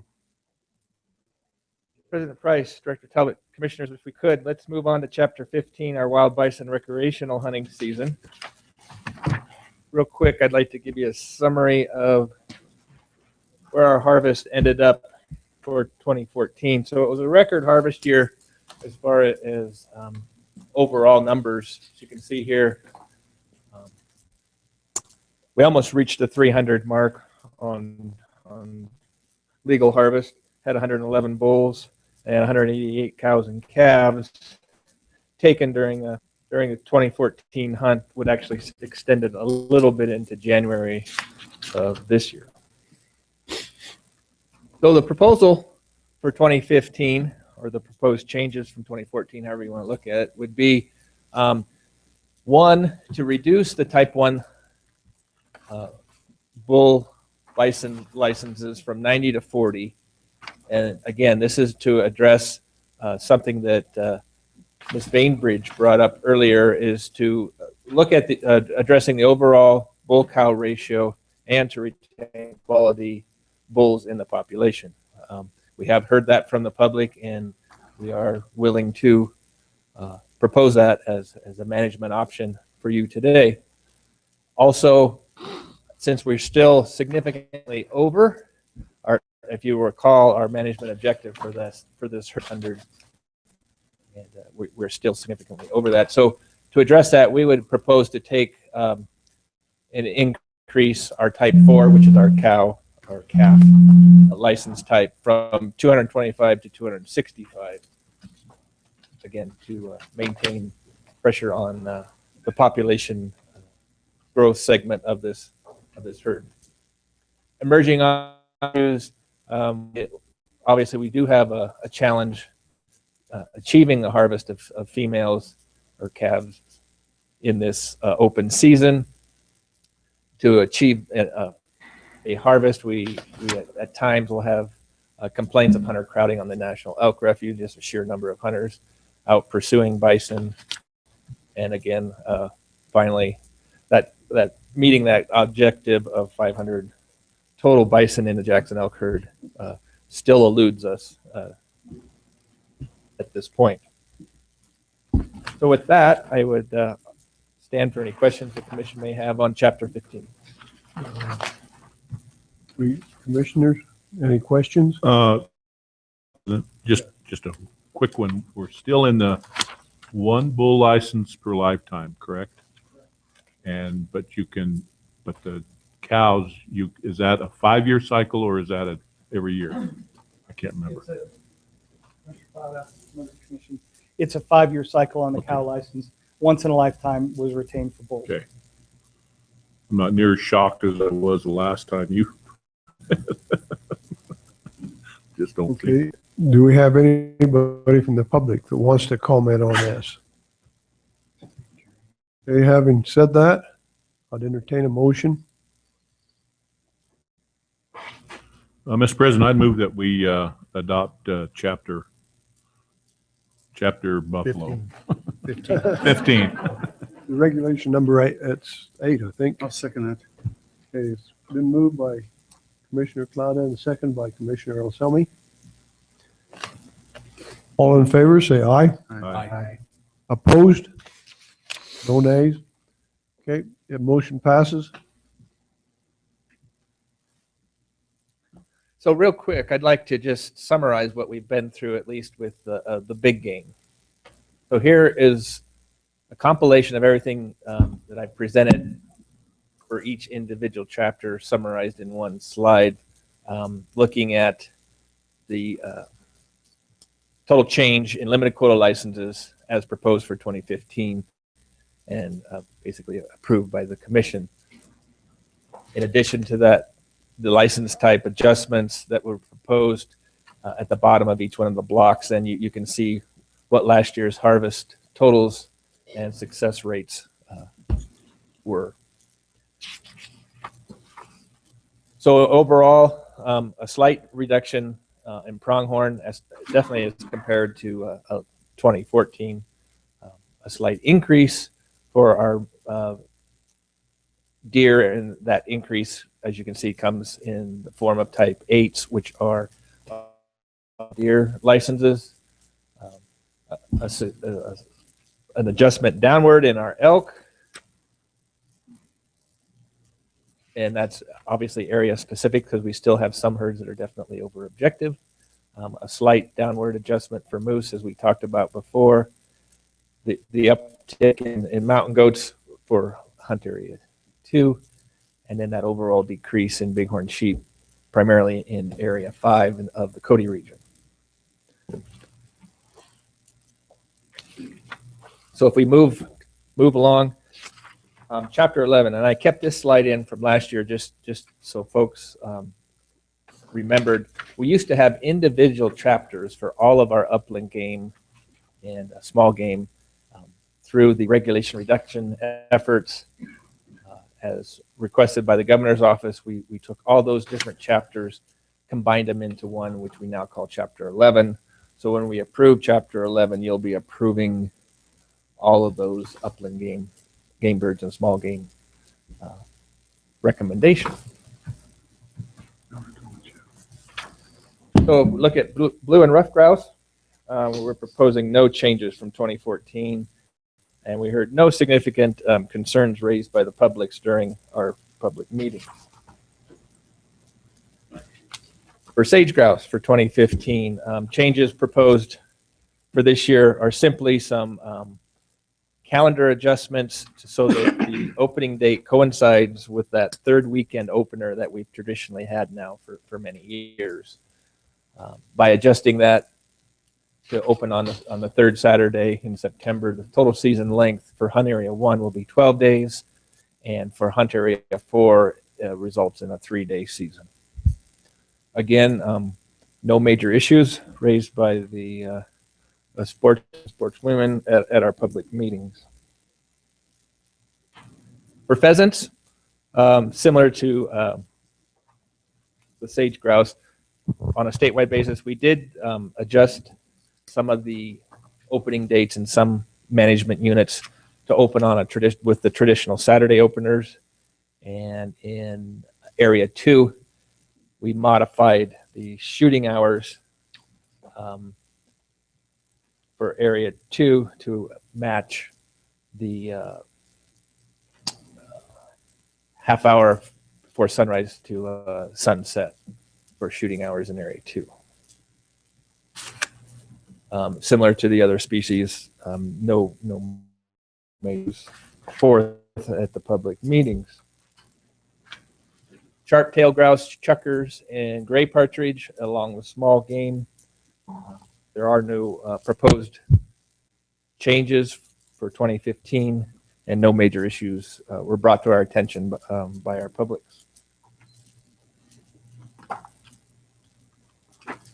Those are the species in your notebook then that fall under chapter 11. And again, I would be happy to answer any questions the commission may have. The commission, do we have any questions for Scott?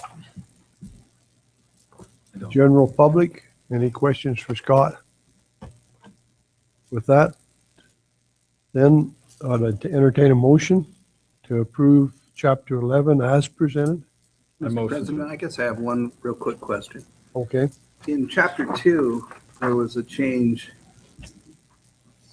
with regard to the total amount of pheasants or sandhill cranes you could take in any given year? Excuse me? Yeah, that was the season limit. Okay, and so is there a seasonal limit of the number of pheasants you can take? Why was that change made? I guess I'm Like, well, just I heard.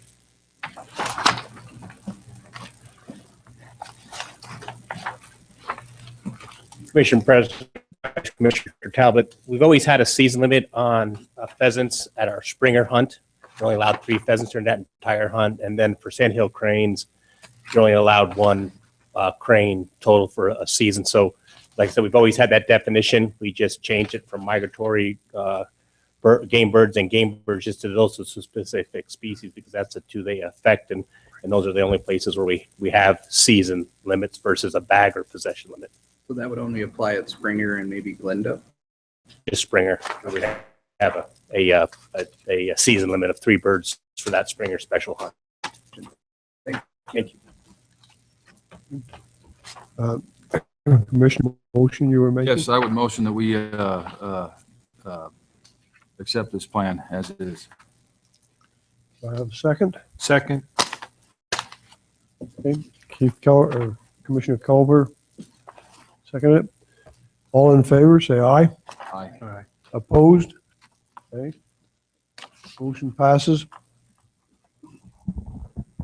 Okay, thank you. So if we move along, chapter 14, there's nothing for the late migratory game bird season at this point to vote on. This is informational only. So we will bring you a season proposal later in the summer.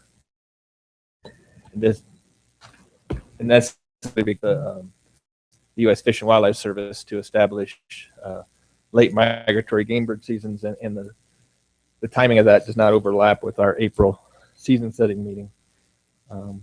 It appears, though I can't say for certain, given the reports of moisture year that we had so far, it appears we will again have a moderate season package, which means typically that package gives waterfowl hunters some of the most liberal opportunities that we can manage with under the federal guidelines. So again, we'll bring you some more specifics on that later in the summer.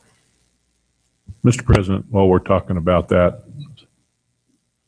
didn't we bail out of one of those flyways last year?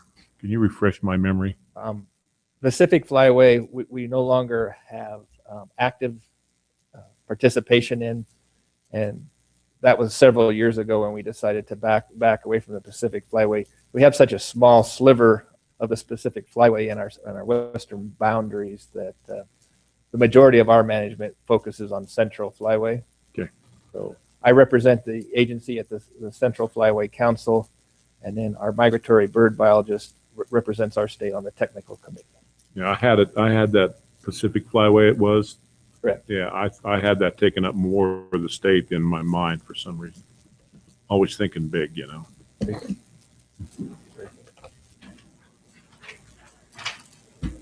See, I remembered something. So next is chapter 20. So the wild turkey fall and spring season.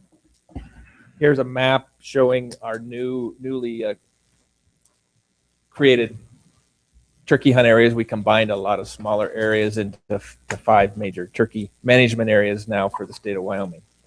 This map reflects what the fall 2015 and spring 2016 turkey hunt areas will reflect.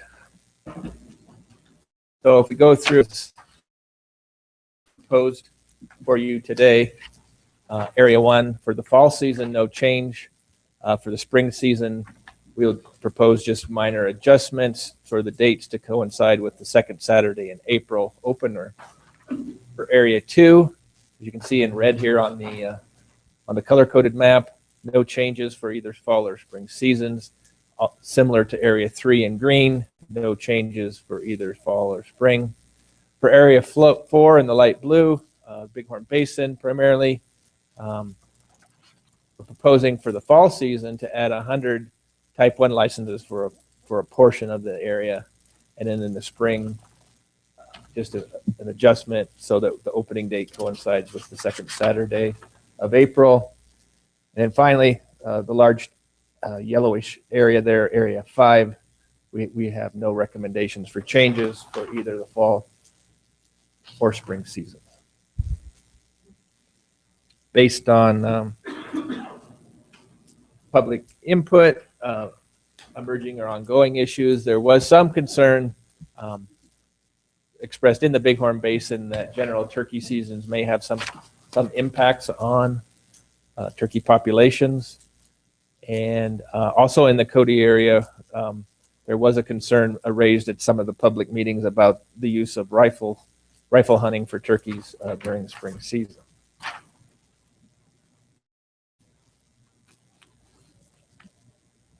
Subsequent to our public comments, we have no proposed changes for you for Chapter 20. Okay. Commissioners, do we have any questions for Scott? Any questions from the public? With that being said, I'd call for a motion. I'd move that we adopt Chapter 20. Okay, it's been moved by Commissioner Clouda to adopt Chapter 20. I'll second that. Seconded by Keith Keller. Thank you. All in favor, say aye. Aye. Aye. Opposed? Motion passes. Okay, Chapter 39 is our early migratory game bird season, sandhill cranes, mourning doves, and the early Canada goose hunting opportunity. Our trend counts for sandhill cranes in 2014 were up, which is always good news in that allows us more hunting opportunity. So for 2015, because of this increasing trend, all 6 of our limited quota management areas will see increased permits. A total of 55 total permits statewide will be available, and it raises our permit level up to about 215 for 2015. We had some minor date modifications proposed for areas 4 and 6. For mourning doves, we have no proposed changes for you for 2015, as with no changes proposed for the early Canada goose season. With that, we have no proposed changes based on public input for our early migratory Chapter 39. Okay. We don't deal with it. Do we have any questions from the commission? Any from the public? I have one question. How do those things taste or eat up? Which one? The cranes. They're actually very good. They're a very large, dark. Lots of meat on them? Lots of meat, but pretty mild, actually. Okay, I just wondered. I've never killed one myself, but I was given some meat that was very good. Okay, I was just wondering, they look like they're pretty thin, skinny, and built for speed. Okay. That's the road runner. Okay, with that little bit of fun, I'll ask for a motion. So moved. I'll second that. Moved by Commissioner Trank, seconded by Commissioner Culver. All in favor, say aye. Aye. Opposed? Motion passes. Thank you.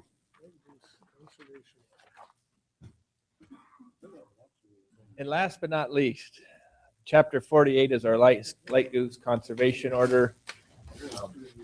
For 2015, we're proposing just some minor opening and closing date modifications.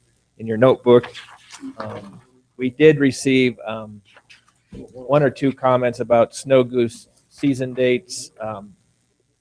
But other than that, again, we're just offering opportunity to hunt late geese in the late part of the winter.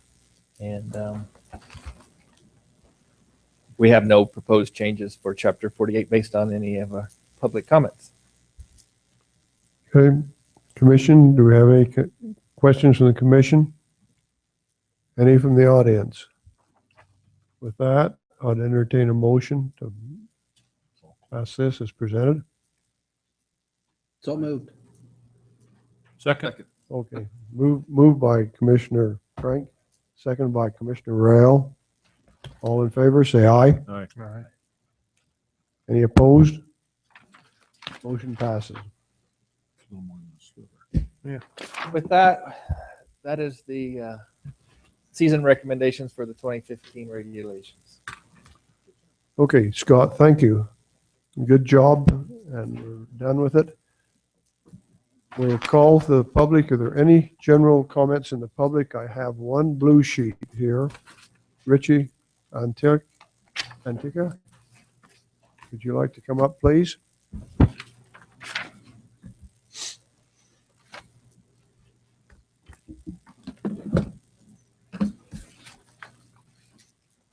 Like a bad dream, I come back.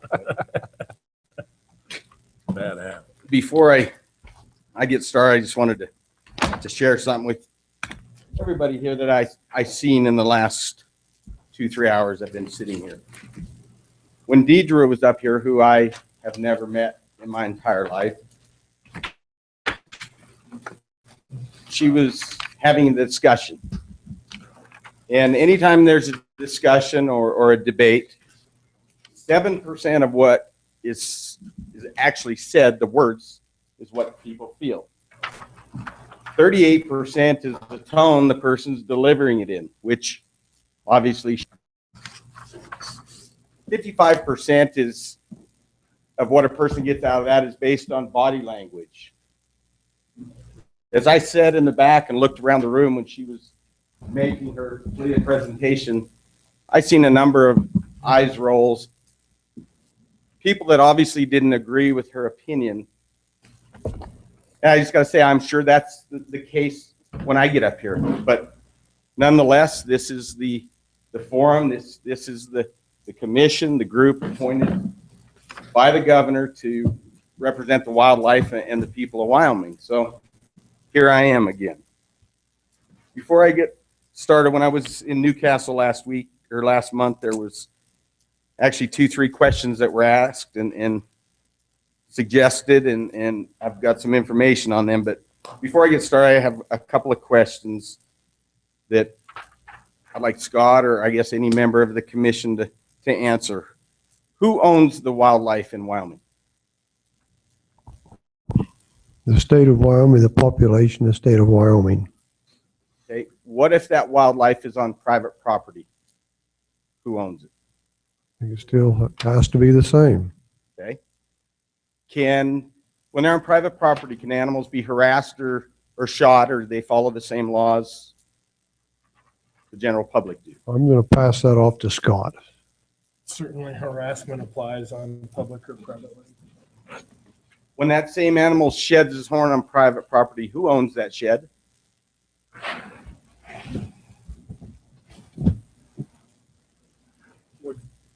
You're digging real deep. It's an honest question. No. Who owns the shed from an animal that is dropped on private property? I'm going to ask you a question. Is that still part of that animal? Part of the wildlife ability for?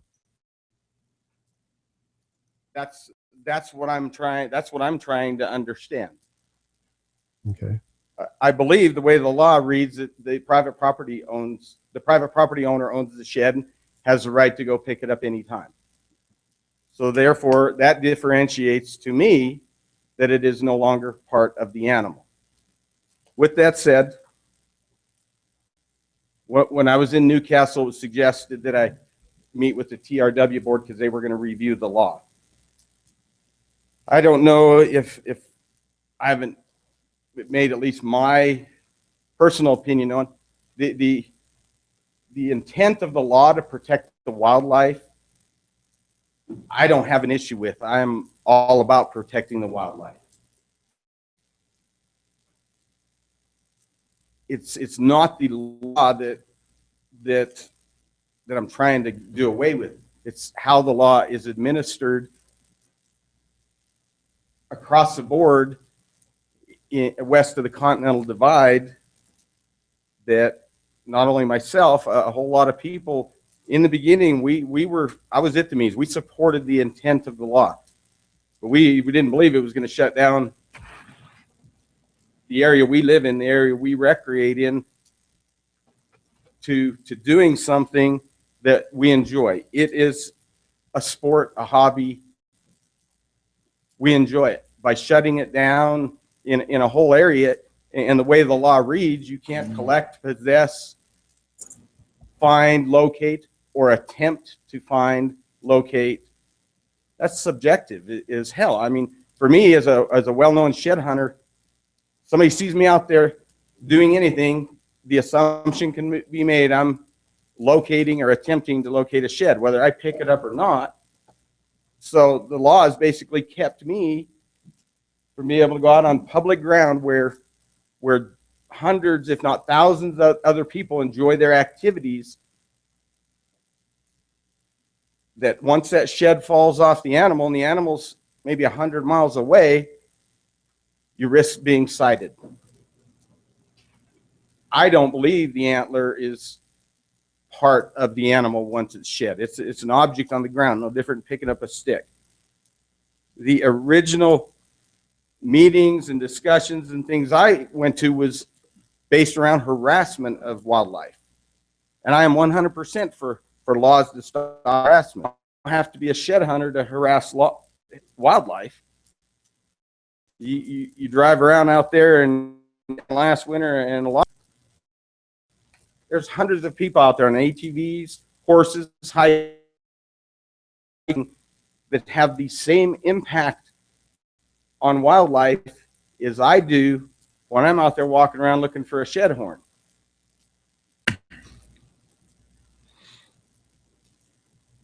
The other thing is what percent of people out there shed hunting compared to other activities? I know I work with 300 people. There's 5 of us out of 300 that shed hunt.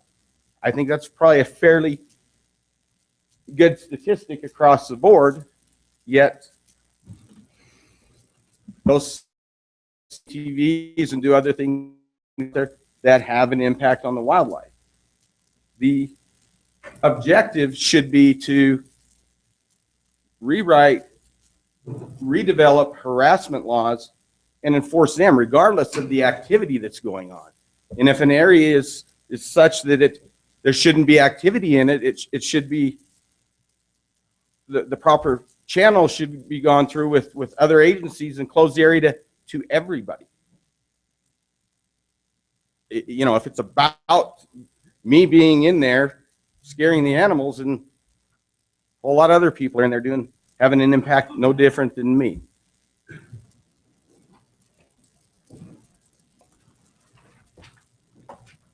One of the other questions, it was a question, is what do you want the commission to do?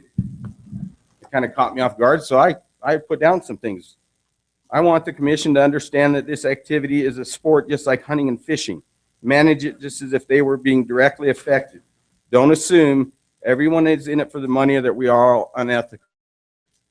The same people that hunt, that follow all laws, aren't going to harass the animals.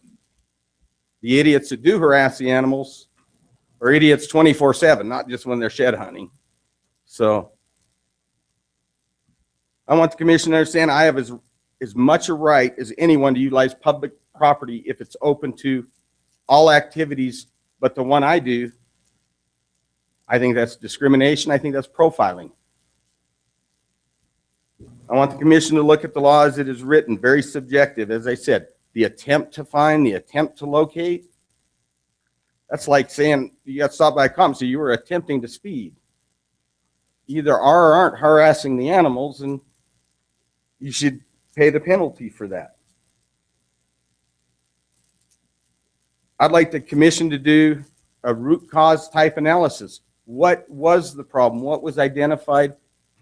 What is it? It's not a person or an activity. It's harassing animals. Make a law that handles that.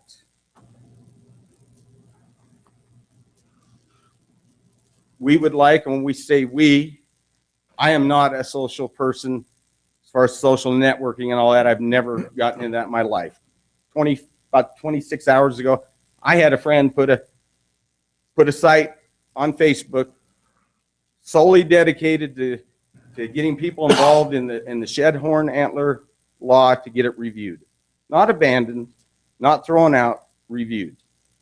The TRW board is a step where you go to say, get rid of the law, it's unfair, it's this and that.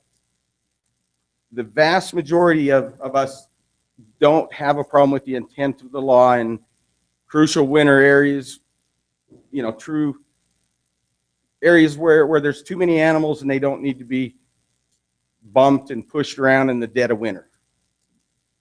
In those 24 hours, this is roughly 200 people that have already commented. Yeah, there's some on the far left of government shouldn't control anything, but seriously, there's probably only 2 or 3 there.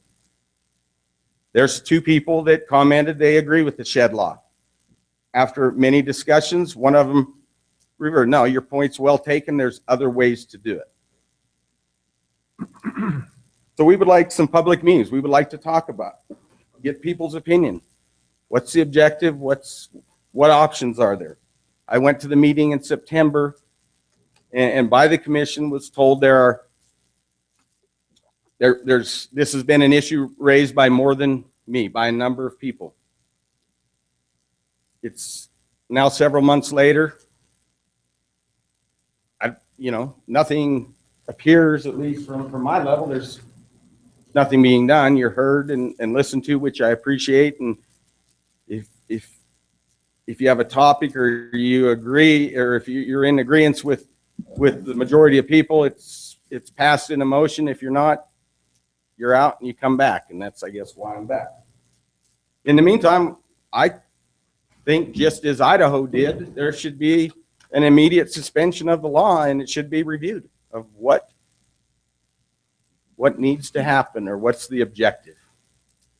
The objective shouldn't be from keeping me from going out there and walking on public land where there's no impact different than, if I run into some deer or elk, absolutely they're going to run. But that's no different than the guy that stopped and parked next to me and unloaded 4 ATVs and off he went. The impact is no different. With that said, I would like to leave a copy of this if I could. And I actually have one more question. What is the commission going to do, if anything? Mr. President? Yes. I have a couple of comments for you. As I listened to you in Newcastle, I thought what you were telling us was that you generally agreed that horn hunting could be regulated if it had an impact on wildlife, and that you were an ethical horn hunter, but as you went out there, you saw a bunch of other vehicles parked along the road, and you believed that they were not following the regulations of the commission or the Wyoming state law with regard to horn hunting. Did I miss something there? No, that's another part of it. Absolutely. There's the fair side. Yes, I don't go out in Wyoming till May 1st, which is a couple weeks, my favorite time of year. But I can assure you, just as dozens of people have commented on the site, that it is depressing. When I go out there on May 1st, you will see people tracks, ATV tracks, horse tracks, truck tracks that are weeks, months old. You will run into people. This has only happened to me once, but I got a couple of friends that have witnessed the same thing. It's 7:30 May 1st, and you're getting in the area and headed out, and here comes a truck or an ATV, and he's loaded down with horns. We didn't find them in the last hour and a half. He's been out because the land is open to any activity. Truly the law for the most part is let me stop you. I mean, my suggestion would be is if you're out there and you see someone that's stashing horns, you call your local game warden. I don't see people stashing horns because I don't venture off the highway. I'm just telling you the reality when when you go out there on May 1st of what you see. And I need to tell you that your impression of what the Travel, Recreation, and Wildlife Subcommittee of the Wyoming State Legislature does is wrong. I mean, you don't go to the Travel, Recreation, and Wildlife Committee just to have a law repealed. I understand. You said a second ago you thought we should do that we should suspend that law. But what you go to the Travel, Recreation, and Wildlife to do is suggest changes to Wyoming law. If you believe that you know the law they've passed is wrong, then you should go to them and you should say it's wrong, and here's what I propose. Here's what Idaho did, or here's what Montana did, or here's what Pennsylvania did, or here's what Puerto Rico did. I mean, here's an alternative that I want you as a Wyoming citizen, and as a member of the legislature, as a Wyoming citizen, I want you to consider this alternative because this is different, and I think this solves the problem. Well, I do know what the TRW board is and how it works, and it is on the agenda to be reviewed, and I did sit down with a member of the TRW board. The TRW board granted the commission to manage it. They created the law to give this group the authority to manage it.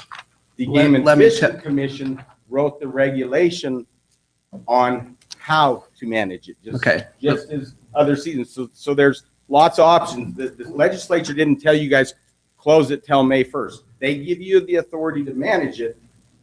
You guys have the authority to regulate by the guidelines. So let me suggest this to you. The Wyoming Game and Fish Department and the Wyoming Game and Fish Commission have such authority as were granted by the Wyoming Constitution or by statutes duly passed by the Wyoming legislature. If you think those statutes should be changed, then your option is to go to the legislature and ask them to change it. If you believe our regulations are in error, then what I would ask you as a commissioner, then tell me specifically how you would change those regulations and give us an example. Okay, one example. No, not orally. What I want you to do is sit down and write out what you believe as just one commissioner, write out what you believe the regulation should say, and then tell us, because what's important to this commissioner would be that we absolutely protect our wildlife herds when they're on the winter range. Because I don't care whether you're a horn hunter, you're a four-wheeler, you're a horseback rider, you're a hiker. I don't think that's an important time for our wildlife herds. And I think as one commissioner, it's important for me that we absolutely achieve that balance. I understand your desire to go hunt horns. I desire your arguments. Hold on, let me talk. I desire your, I hear you, but just showing up time and time again and telling us, that there are other people out there doing stuff wrong, or I can't do exactly what I want to do, or asking us questions about who owns the horn that drops off an elk or a deer on private land. It seems like you're just fighting with us. So as one commissioner, my suggestion is write it down, submit it to the Game and Fish, submit it to Director Talbot, send it to me by email. I don't care how you communicate it. And then we'll think about what you're proposing, and we'll balance that with our duty as the Wyoming Game and Fish Commission to protect our wildlife. That'd be my suggestion. And I agree, and that has been done. I've written letters and give recommendations and suggestions. I'll definitely do it again, and I'll send it to everybody. I don't disagree with you at all on crucial winter range. I think the point you're missing is because I might be looking for a shed. I can't go on that winter range, yet the commission, you guys sitting right here that say you're there to protect them on wild range, allow all other activities. No, we don't allow other activities because I don't know that we have the jurisdiction. I don't know that the legislature has said that the Wyoming Game and Fish Commission has the ability to regulate all BLM land or all land. I'm telling you what as this one commissioner, if I'm going to err in protecting our wildlife. And so tell me how we should change or alter this regulation to allow you to do what you want to do and still protect the wildlife. I don't regulate four-wheeler use, horseback riding, hiking.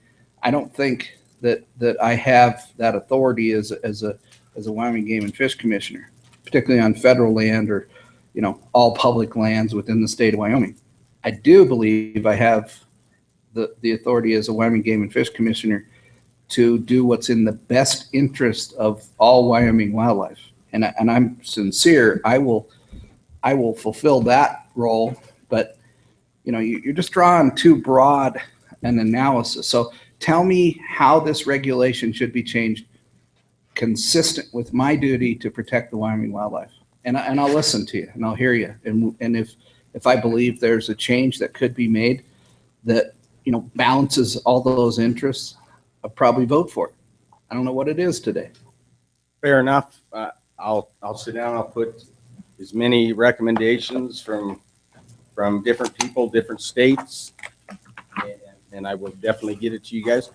I would ask one thing back from any member, or you specifically, since you brought it up.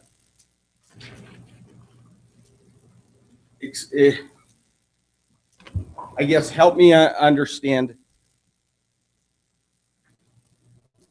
how that shed antler one shed is keeping me from picking it up is helping the wildlife. Well, and I guess what I've heard so far as a commissioner, Mr. President, if I might, go ahead, is that if shed antler hunters are out disturbing wildlife on the winter range in a critical time for them, we should prohibit that. And I think that was the intent of the legislature in allowing us to regulate shed antler hunting west of the Continental Divide. But I think you're drawing too narrow of an interpretation of our statutory authority. If you want to go out there and help the game and fish police who might be out collecting shed antlers in violation of our regulation, your assumption is if you're out there and you get caught out there just driving around because you're a known shed antler hunter, you're going to get cited. I don't think that's the case. I think that's being a little bit naive on your part. If someone's out there caching, hold on. If someone's out there caching huge amounts of antlers so that on May 1st, they can drive their dump truck out there and load it up with their cash and drive to town and make a bunch of money, I would hope you would tell us about that and who's doing it and help us police our own regulation. Let's, I think we're kind of digressing here. Probably are. Let's kind of finish up. Richie, do you have anything else you'd like to add? Nope. I thank you for your time. Okay. Thank you. Should we leave that document here, or you decide? I'll write something up official and get it out. Okay. And thank you. Okay. Thank you. Are there any other comments from the public, or we'll have a call to the public right now before we end the session? Have you got your hand raised, Jim, or just resting it up there? Okay, thank you. And if that end said, we'll end the session.